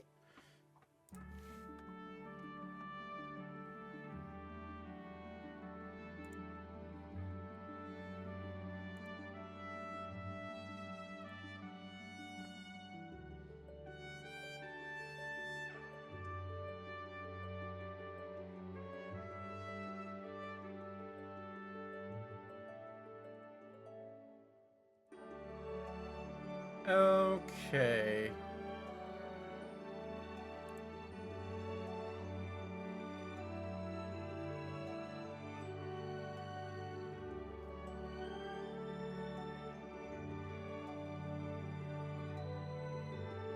Okay, I have that.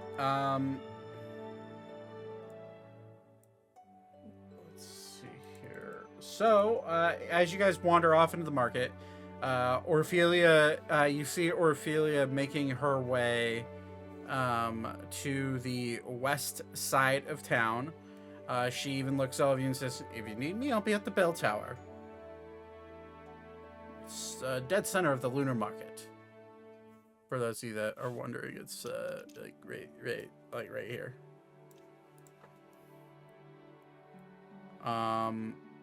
Where you would find spell scrolls. So we'll do those first since I have it up. And you could actually probably find some healing potions close by as well.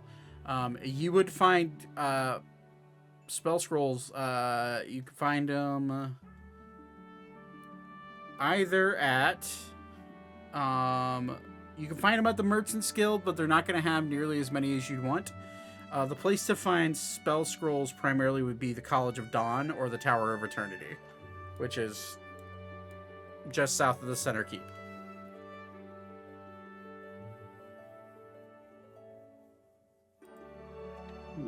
Okay. It's also near the Grand Archive if you guys wanted to do any research on anything particular. Before, to arm yourself with some knowledge, potentially. So you begin walking. As you pass, I guess we'll use Elka's token. As you pass the star tree, Elka, you notice right here, there's an apothecary. Perfect. And quite literally any healing potion or potion you may want is here, but at a slightly larger increased price than you would normally see. But it is available to you if you'd like to purchase some potions. I think I'll just wait and see if I can find a better deal. Yeah, I was gonna say you could go wander some markets and potentially roll well enough to find some better deals, but for the sake, you do see a few prices labeled as you kind of like take a step in and look. You also have a walking bank with you. That too. I suppose. Are you looking? Well, okay. So for... how much more expensive would it be? You gather. So the average. So you're looking for superior or supreme. Supreme is the most. Supreme. Supreme are normally about 1,000 gold pieces. You see a markup of about 1,250. So it's about 25% markup. Can I haggle? You could potentially haggle. You do get the sense that haggling wouldn't necessarily be. With your passive insight, you get that this is more of a professional establishment. That doesn't mean there's not an option for you to haggle, but it'd be more of a bundled purchase haggling than just trying to get individual items off. I only really need like a couple. Okay, so you want to try to haggle? Yeah. Okay. You walk as you walk in fully. There are a couple of what I would consider assistants or salesmen and women that are about helping other people as you walk in. But immediately you see at first makes you think of a child at the front desk wearing what looks to be a doctor's coat, like a lab coat. But as you look closer, this is not a child. This is a halfling. But very baby-faced in nature. Looks young for a halfling. And he sees all of you walk in, and he just looks at you with a big smile on his face and says, "Welcome on in.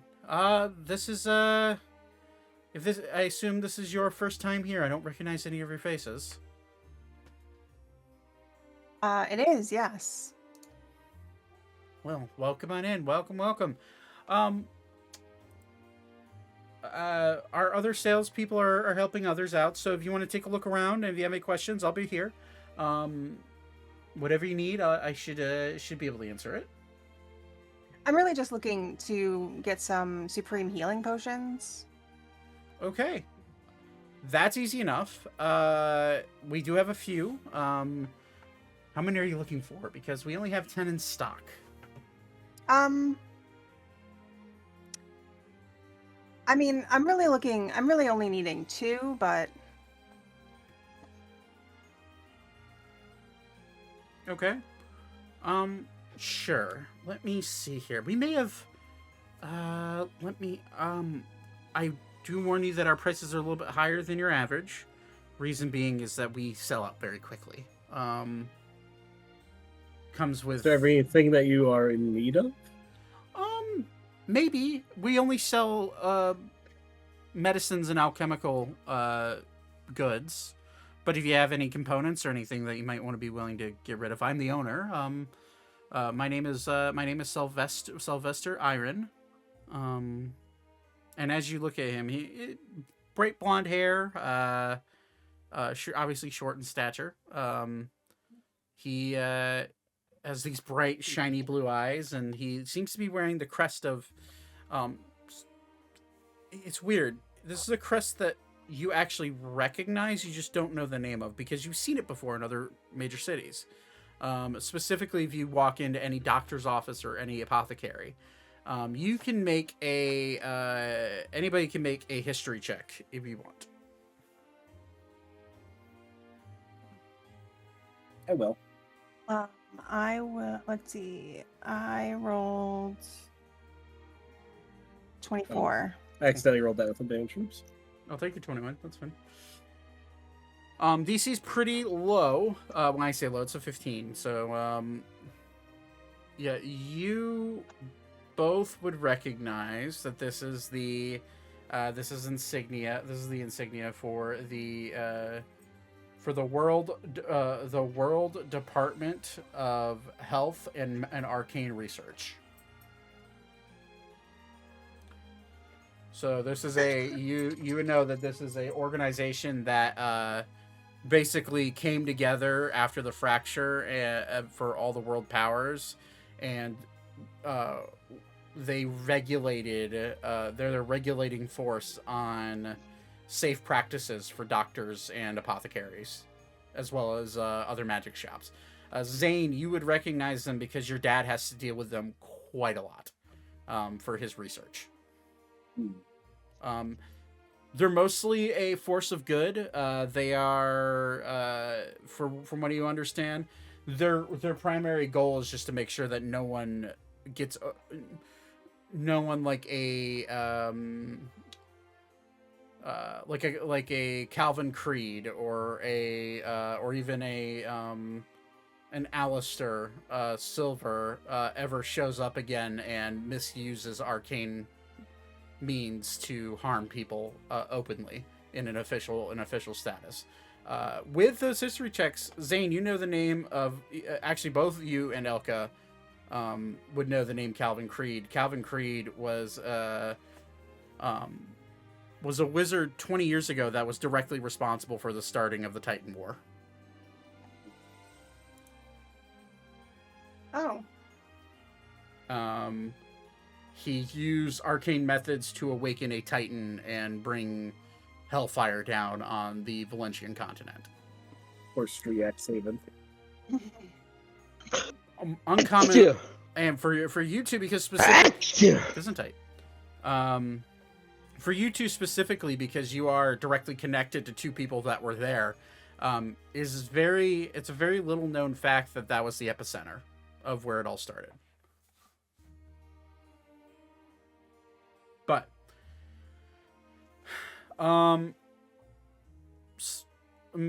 Sylvester looks at you and says, I do have some. If you're buying 2, I understand they are quite pricey. But if you look like the adventure type, Zane, are you wearing? There's no issue. Are you wearing your full armor right now? Yeah. Okay. And he'll look at you.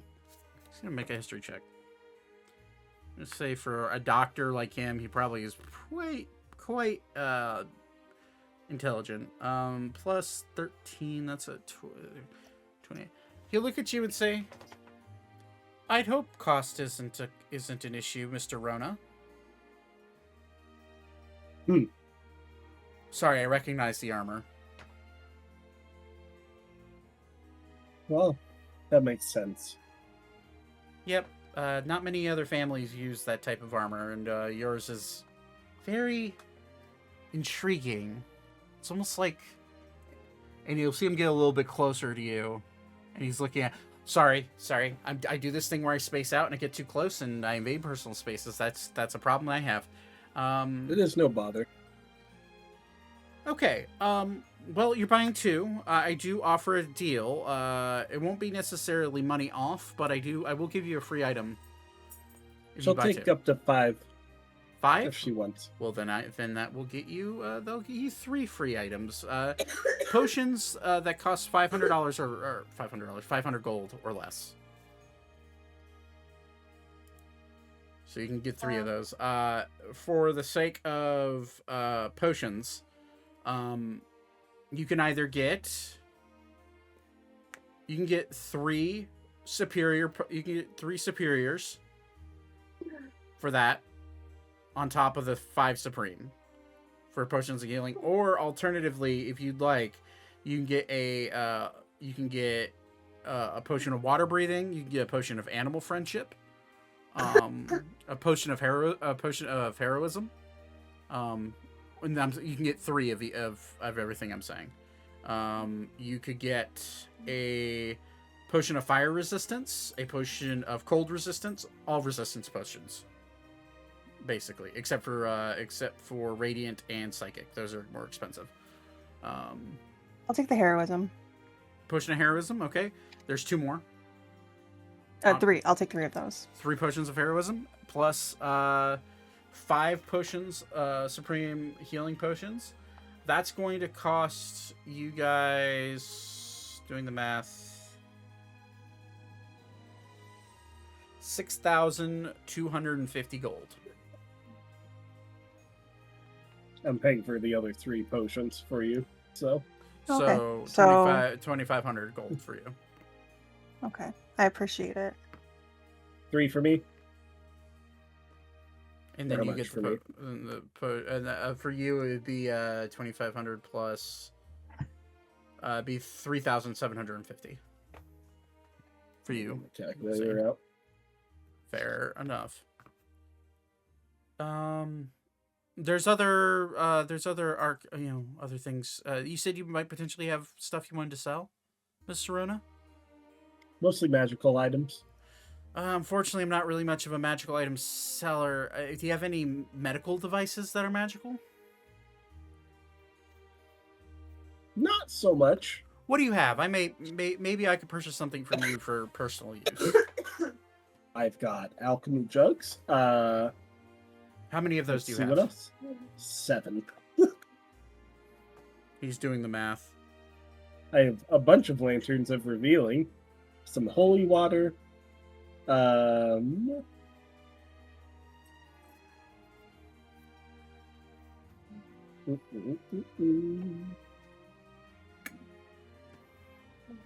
do make alchemy jugs here. So I'd buy all 7 from you if you're willing to let go for them for a decent price. Yeah, what do you have in mind? Wait, as your dungeon master slowly looks up the price of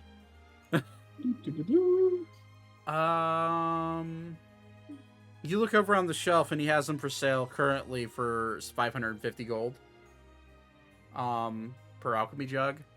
He will kind of do some math.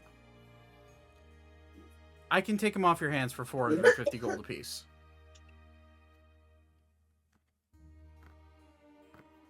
Deal. Okay. Might be just a straight trade. Hold on. It was pretty close. Yeah. 450 times 7 is that's 31. That's 3,150. So that would be you would still, I mean, you would still owe 600 gold. So instead of taking Yeah. the 3750, just take the 600 off. Oh, I already did all that, man. Okay. I'm all good.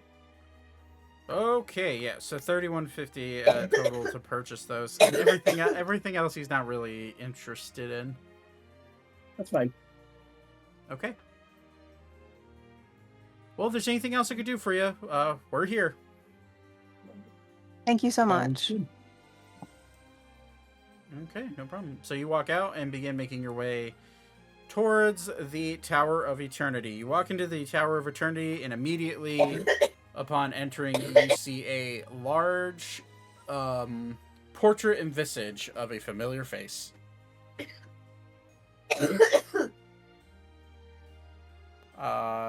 Whoever's dying in the background, it's bad for your health. Sorry. They, We're a sick household right now. I'm just giving. Magic's household has the has the cruise crud. That'd do it. Yeah.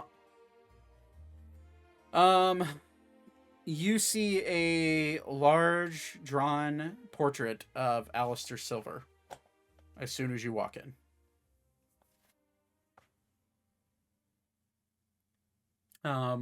Upon entering, you see a well-dressed in formal clothing, not ball gown formal, but business formal. You see a female red-headed elf, kind of like perks up as she sees you walk in. Hello, welcome to the Tower of Eternity. How can I help you?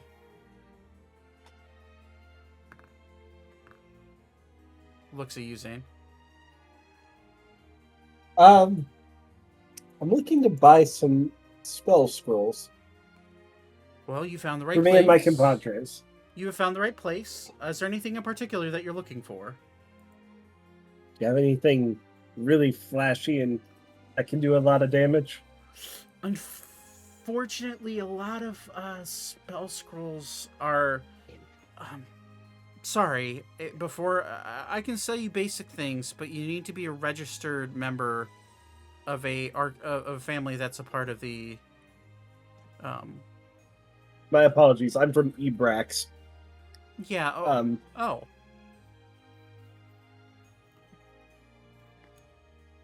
You're from Ebrax. Do you have a family you belong to? There's quite a The few. Ronas. Do you have any way to prove that? I'm sorry, I can I'll just like melt the armor off my face for my helmet. He looks... Sane Rona. Hold on, Jackson. One's out of my room. I'll say if that doesn't work, I can pull out my crest. As your armor melts away, she looks at you and goes, "You are a member of the Ronas." Thank you. Yes, we do have, and she sees your crest. Oh, the Burning Hearts. And then she peeks around your shoulder and sees Elkis. Never mind. Okay, all right. Yeah, I have spell scrolls. We are not allowed to sell to anybody that isn't represented by a guild, family, or the world's government, effectively. But okay, let me see what I can... So you're looking for flashy? Flashy and destructive. Flashy and destructive. I don't know if I should ask why. Oh, Shouldn't. you can. We may tell you the truth. At least need something that'll help kill a true vampire. Oh. Okay. She looks a little nervous as you say that. Not the weirdest thing I've ever heard, but can do. You see her flick her hand and a stack of scrolls come. Like, you look up and the first thing you see like a starry sky above you. And as she flicks her hands, you see illuminating just stories and stories upwards. bookshelves and cabinets. And she like flicks her hand and like a mound of scrolls comes flying out telepathically. Okay, well, I have all sorts of options for you. If you're looking for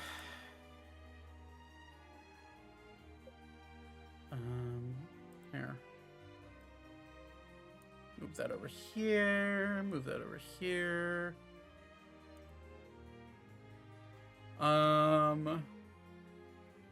Okay, so there's a scroll here that would probably actually work perfectly for combating vampires. Regular vampires or true vampires? We've tried this Both. weird shit before with this man. It's been a bit of an adventure. I have a scroll of Holy Aura. It's an 8th level spell. It is a little bit expensive, but Its cost is not an issue. right.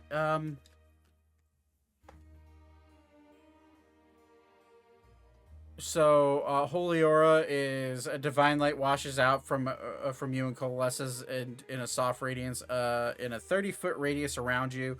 Creatures of your choice in that radius, when you cast a spell, shed dim light in a 5-foot radius and have advantage on all saving throws, and other creatures have disadvantage on attack rolls against them until the spell ends. In addition, when a fiend or undead hits an effective creature with a melee attack, the aura flashes a brilliant light. The attacker must succeed on a Constitution saving throw or be blinded until the spell ends.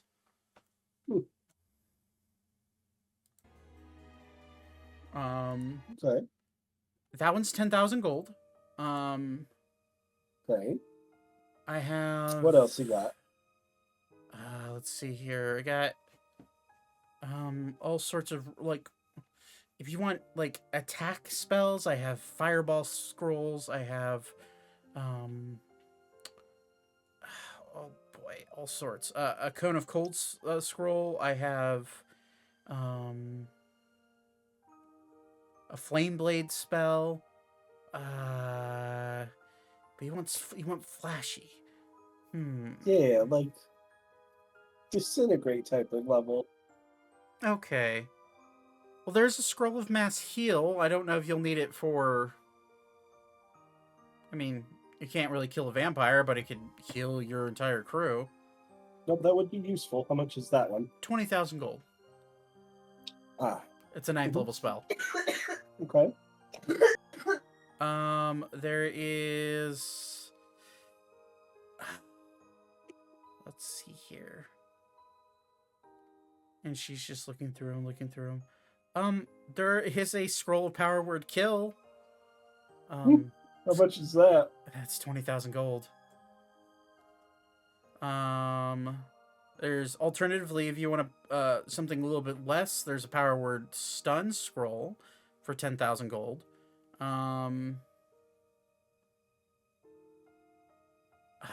Let's see here. What else do I got for you?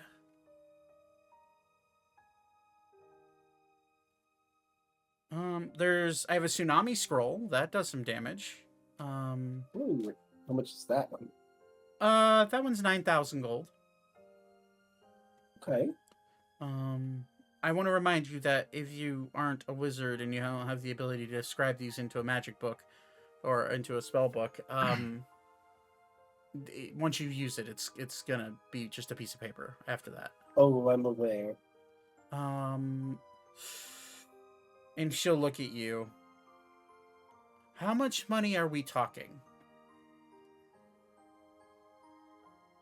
I can afford upwards of about 23,000 right now. If I stopped at a couple other places to potentially offload a few more things, probably a lot more. You're a member of the Rona family. Yes. What if I told you I had a wish spell?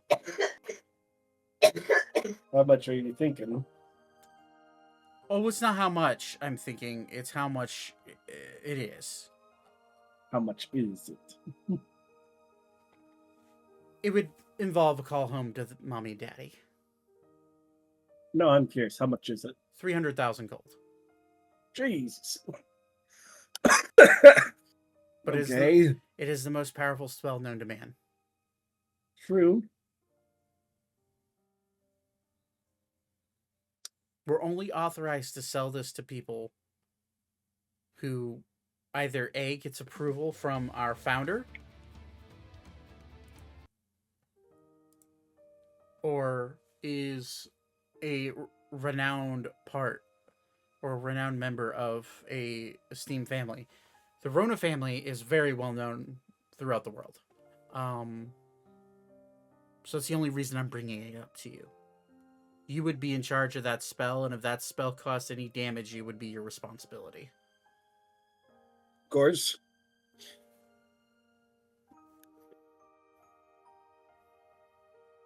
Think about it, maybe. Definitely. Alternatively, we do have a Storm of Vengeance spell, which is also a very high level spell. That one's 20,000 as well. That sounds fun. What does that do? That's a great question. I think I've looked at this before. I think it's a druid spell. It is a druid spell. A churning storm cloud forms, centered on a point you can see and spreading to a radius of 360 feet. Lightning flashes the area, thunder booms, and strong winds roar. Each creature under the cloud, no more than 5,000 feet beneath the cloud, when it appears, must make a Constitution saving throw. On a failed save, a creature takes 2d6 thunder damage and becomes deafened for 5 minutes. Each round you maintain concentration on the spell, the storm produces different effects on your turn that compound. Round 2, acidic rain falls from the cloud. Each creature and object takes an additional 1d6 acid damage per round they are in there. Round 3, you call 6 bolts of lightning from a cloud to strike 6 creatures or one creature 6 times. A given creature can't be struck. Oh, I misread that. You call 6 bolts of lightning from the cloud to strike 6 creatures, or any creature within range up to 6. Or objects of your choice beneath the cloud. A given creature or object can't be struck by more than 1 bolt. A struck creature must make a dexterity saving throw. The creature takes 10d6 lightning damage on a failed save and half as much on a successful one. On round 4, hailstones rain down from the cloud. Each creature under the cloud takes 2d6 bludgeoning damage extra. Rounds 5 through 10, gust and freezing rain assail and the area under the cloud. The area becomes difficult terrain and heavily obscured. Each creature there takes 1d6 cold damage. Ranged weapon attacks in this area are impossible. The wind and rain continue as severe distractions for the purposes of maintaining concentration on spells.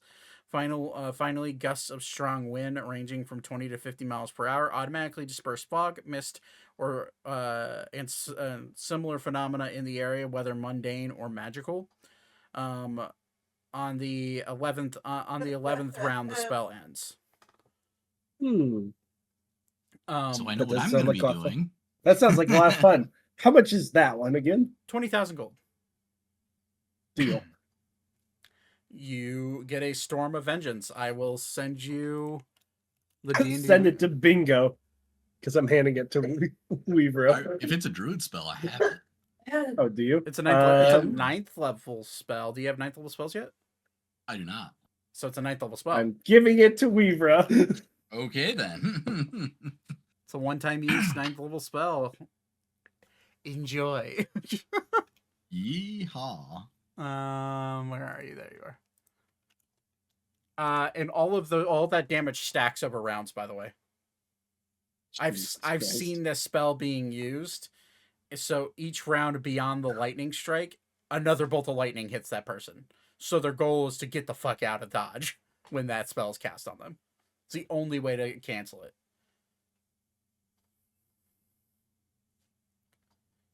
Oh, I can be so evil with that with me and you. Yep. So that's there are more spell. If you are interested in any specific spell, there's a scroll for it here. This is you get the sense that this is the library, a library of scrolls that Alistair created a long time ago. That is his own personal collection, but has since okayed the sale of his spells. Fair enough. But okay. You said you only have 23,000 gold, huh? Yeah, I've got a little bit left. There's an arcane gate spell.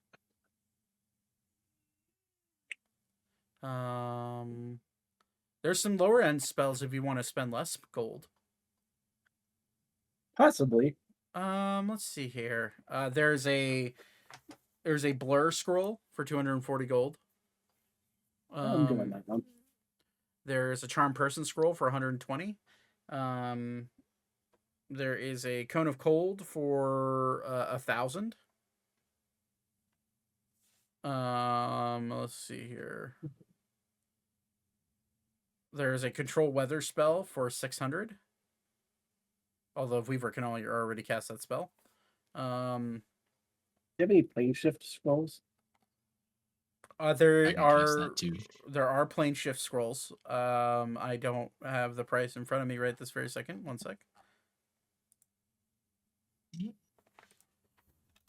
Plane shift scroll cost.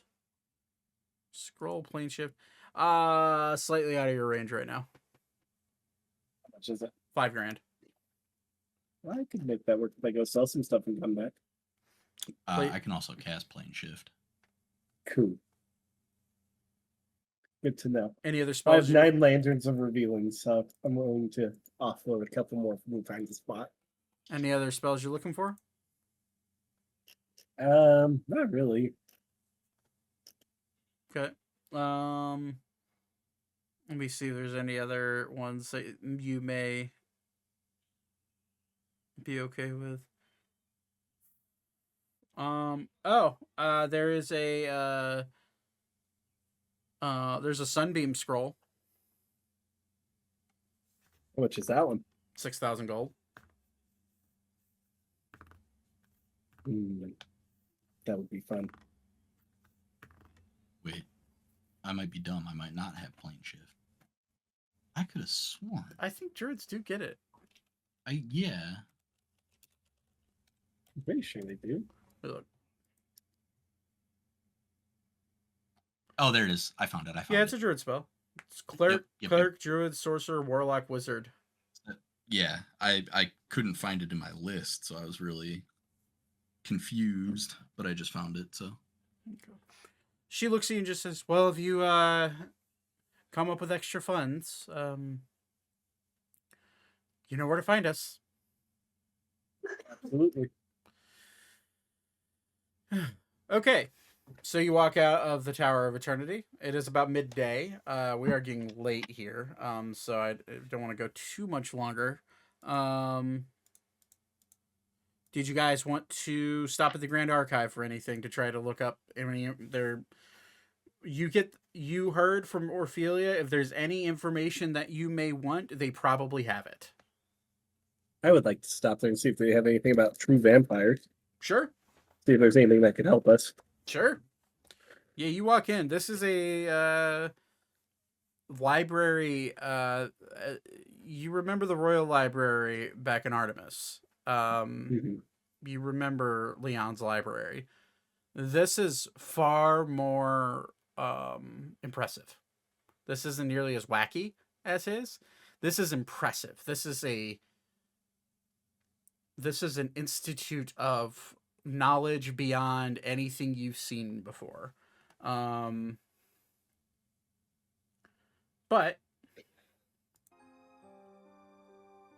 There's my problem. you're looking. You walk in immediately. You show both you and Alka show your Burning Heart and Rona crest. Archer and Elkis also show their Burning Heart crests. And everybody is guided in under the pretense that you are together. You walk in and you begin searching for information on true vampires. So, let me look up.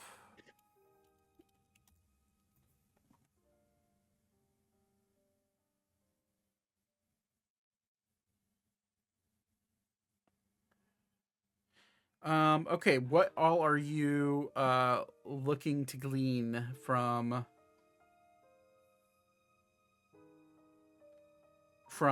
your research?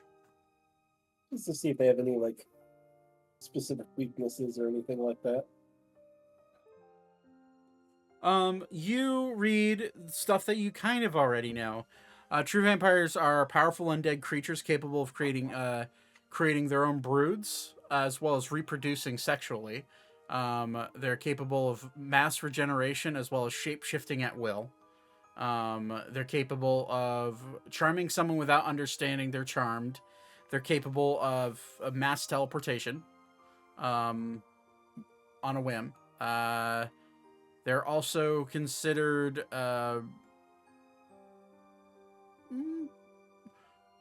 you read more and more, and like there's like the base level like things to know about them, and then you start digging into the history of true vampires. True vampires have been around for well before the fracture.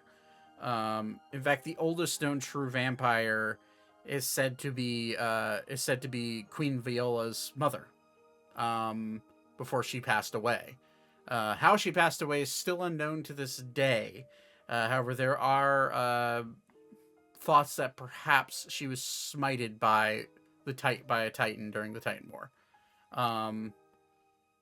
You read on that there are other famous vampires that one of which that was sealed away many years ago in the continent of Ushar.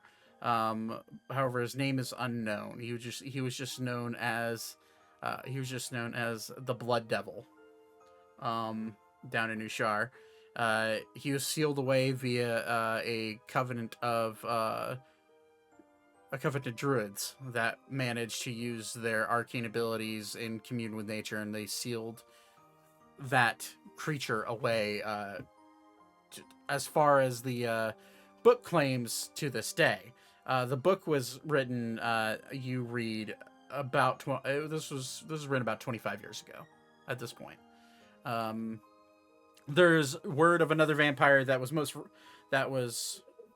relative to history recently sealed away by the name of Torben von Aurelius. Torben was a world-renowned poet and composer that lived in Valencia and lived pretty comfortably hand in hand in a northern town north of the capital, Aurora. You don't know. It said that there's not much known about him or how he was captured and sealed. However, there was an incident. There was an incident where townsfolk learned of his true identity and stormed his castle that he had, and killed his wife and 2 children. It is said that Torben went berserk and killed the entirety of the town, and overnight his castle disappeared to an unknown location. Torben was then sealed under mysterious pretenses under the scholar city of Strixhaven, or the scholar city of Arcavios under the College of Magic Strixhaven. Still be a misspelling in this book that says Strixhaven. Go fuck yourself. I mean, he's not wrong. That's what it said on the outside of the school. Alistair is quietly cussing himself out for misspelling the sign to the school. Never living it down. You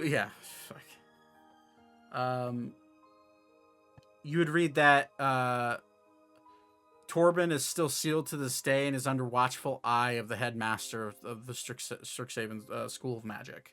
in Arcavios. This was 25 years ago.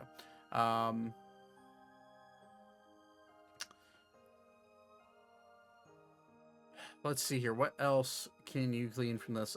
You glean that true vampires can exist in sunlight. That's not to say that intense radiant energy wouldn't harm them. However, they have a much higher resistance than your average vampire.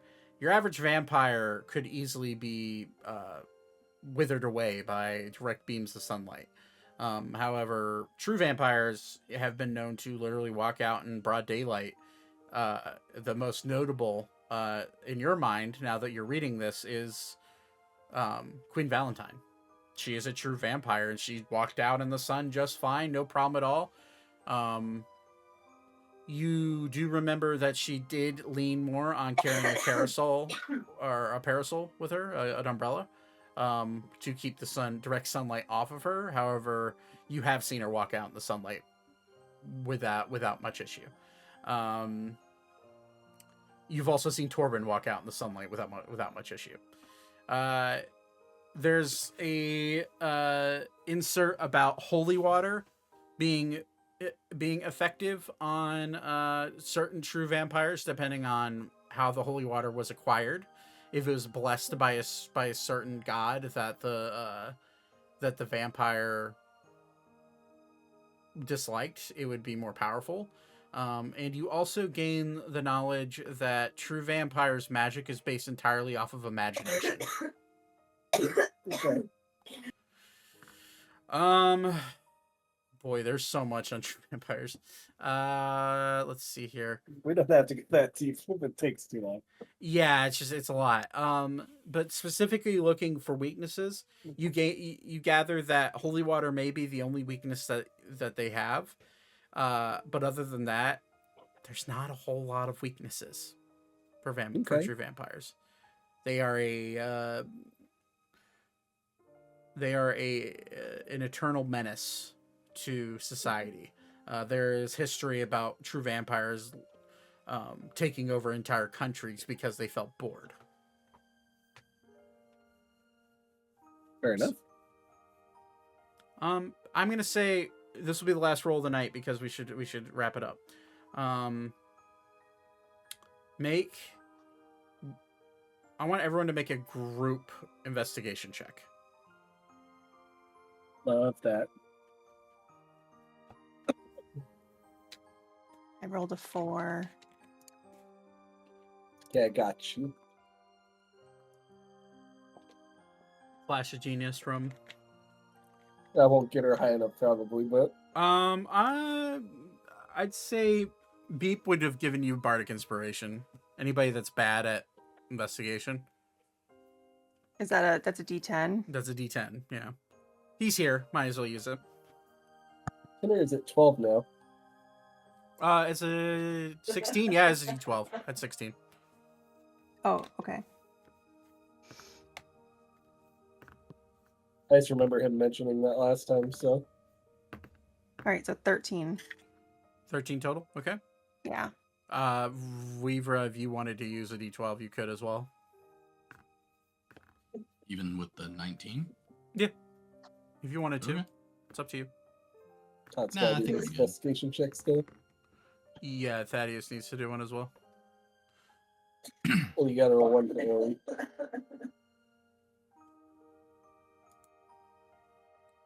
What do I need to check? Investigation. I see that. I spilled on my keyboard and I'm like taking it apart and trying to rescue it. Add a D12 because you're inspired by bardic inspiration. Todd. Okay. Oh, you weren't talking to me. No, all three of you. Oh, okay. He would know. He would be able to prep. He would use it on 3 of you. Investigate. Did you say investigation? Yes, sir. He says my glasses are not working.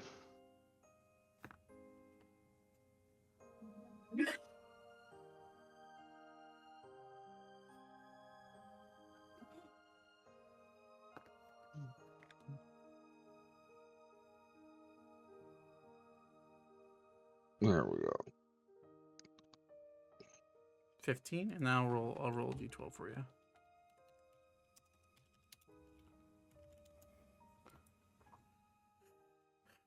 Four, 19. Good. 29 for you.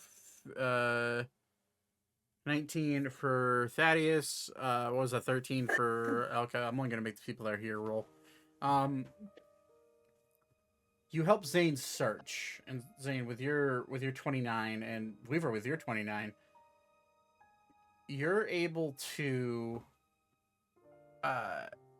find a chained up book that's hidden behind larger books on the bookshelf where you found the true vampire information. You instinctively go to grab the book, and you immediately, for you, Zane, goosebumps appear on the back of your neck as you grab the book. Do you want to continue grabbing the book? Yes. You grab the book. Make a wisdom saving throw. He's dead. Oh yeah. You take Oh boy.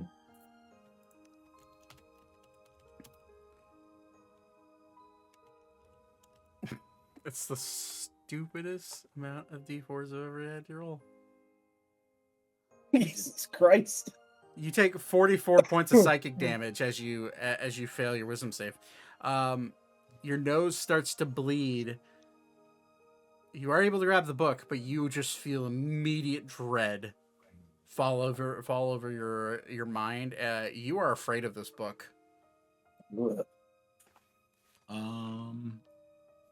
Lesser restoration do fear, or do I have to do fear? I'll get rid of fear. Yeah. Lesser does not, so It'd be greater then. yep.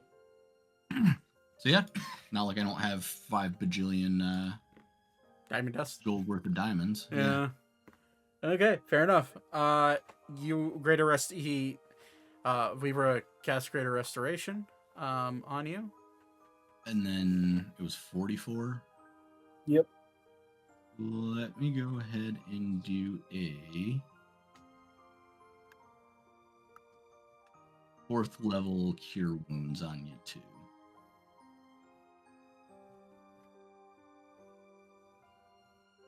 So 31 back. Nice. So Vibra guides you through grabbing onto this book. The fear subsides, and you're able to look at the book.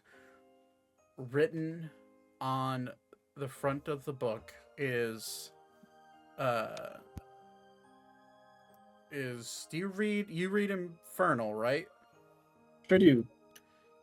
Written in Infernal and Common. Certain part of it's a transcription underneath it, and it seems like it was labeled by a librarian. However, in Infernal is written as Viola's Tome of Bloodcraft.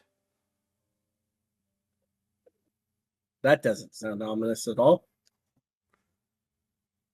No, not in the slightest. As you look at the book, it has a chain with a lock on it.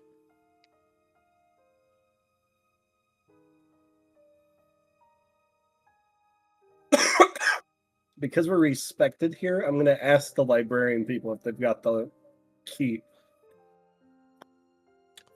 The librarian will look at you. So there's a group of monks. They're not monks. They're more acolytes. But they're wearing robes, and they walk up to you. I apologize. I don't quite know what that book is. Where did you find it? I'm just going to point over to the shelf I pulled it from.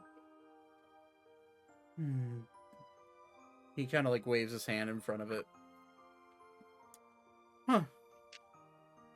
Wasn't aware of this book belonged in our collection. I certainly can look for a key, Mr. Rona. One moment, and he'll like wander off and go look for a key. As he's doing that, you hear a voice creep into your head. You hear, "Open. Open." Oh, Like that. read what you must. For I am the tome of truth. For I am the tome of horror. Tome of horror.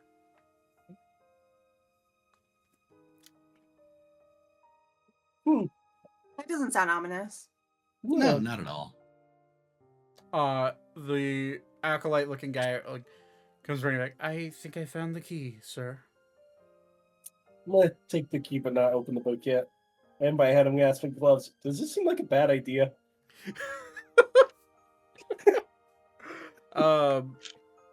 Anders not. Who's with you? Of the NPCs. Elkis is with us. Elkis is Elkis and Archer are with you. Archer just kind of shrugs his shoulders. It's up to you, man. Elkis. No, This one will do it if you do not want to. No, hold on. Let me at the very least see the book. I'm gonna show him. He will wave Like a his, kid at show and tell, just he will wave his hand in front of him and cast identify. Because he's quickly learning that not preparing that spell is a bad idea. And he will read it. Oh, that's a spell book. If I've ever seen one.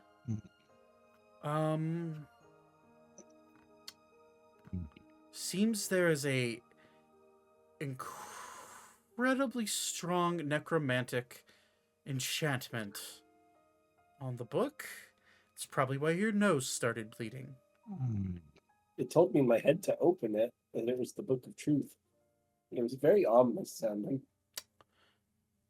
Viola's Tome of Bloodcraft. Do I know Viola? He'll roll a history check. That's a natural 20. Viola... I wish Ander was here. Viola is Queen Valentine's mother.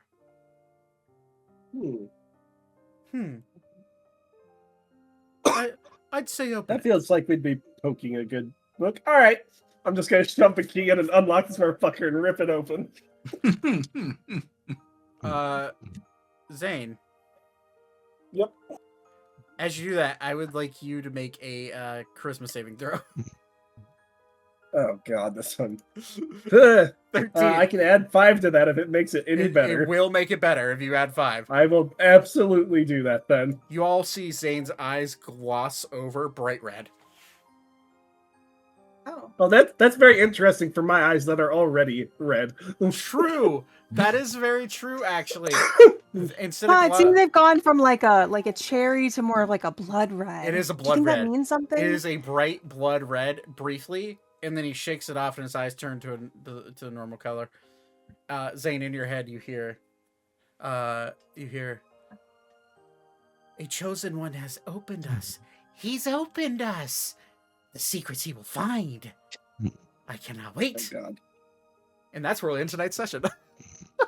Oh boy. Because that seems like a good place to do it. A little bit of a cliffhanger. This has been an item floating in the EOS for waiting for you guys to maybe find one day, and I am so happy you guys rolled well. You're welcome. Yeehaw. And we have cursed daggers. Now we have cursed books. What's next? When I said I think you misunderstood my intent, I was asking my gauntlets, not my friends, but it works out either way. Oh, yeah, no, that's fair. Your gauntlets, you rolled D100 real quick before we end it, just to see if they would have reacted at all.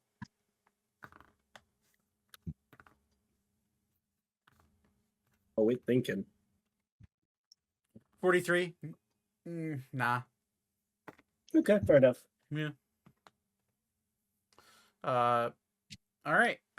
Cool. Well, that's where we'll end it tonight. Thanks for playing, guys. I know it was a bit of a shopping / RP heavy session. But appreciate it. And I will be right back.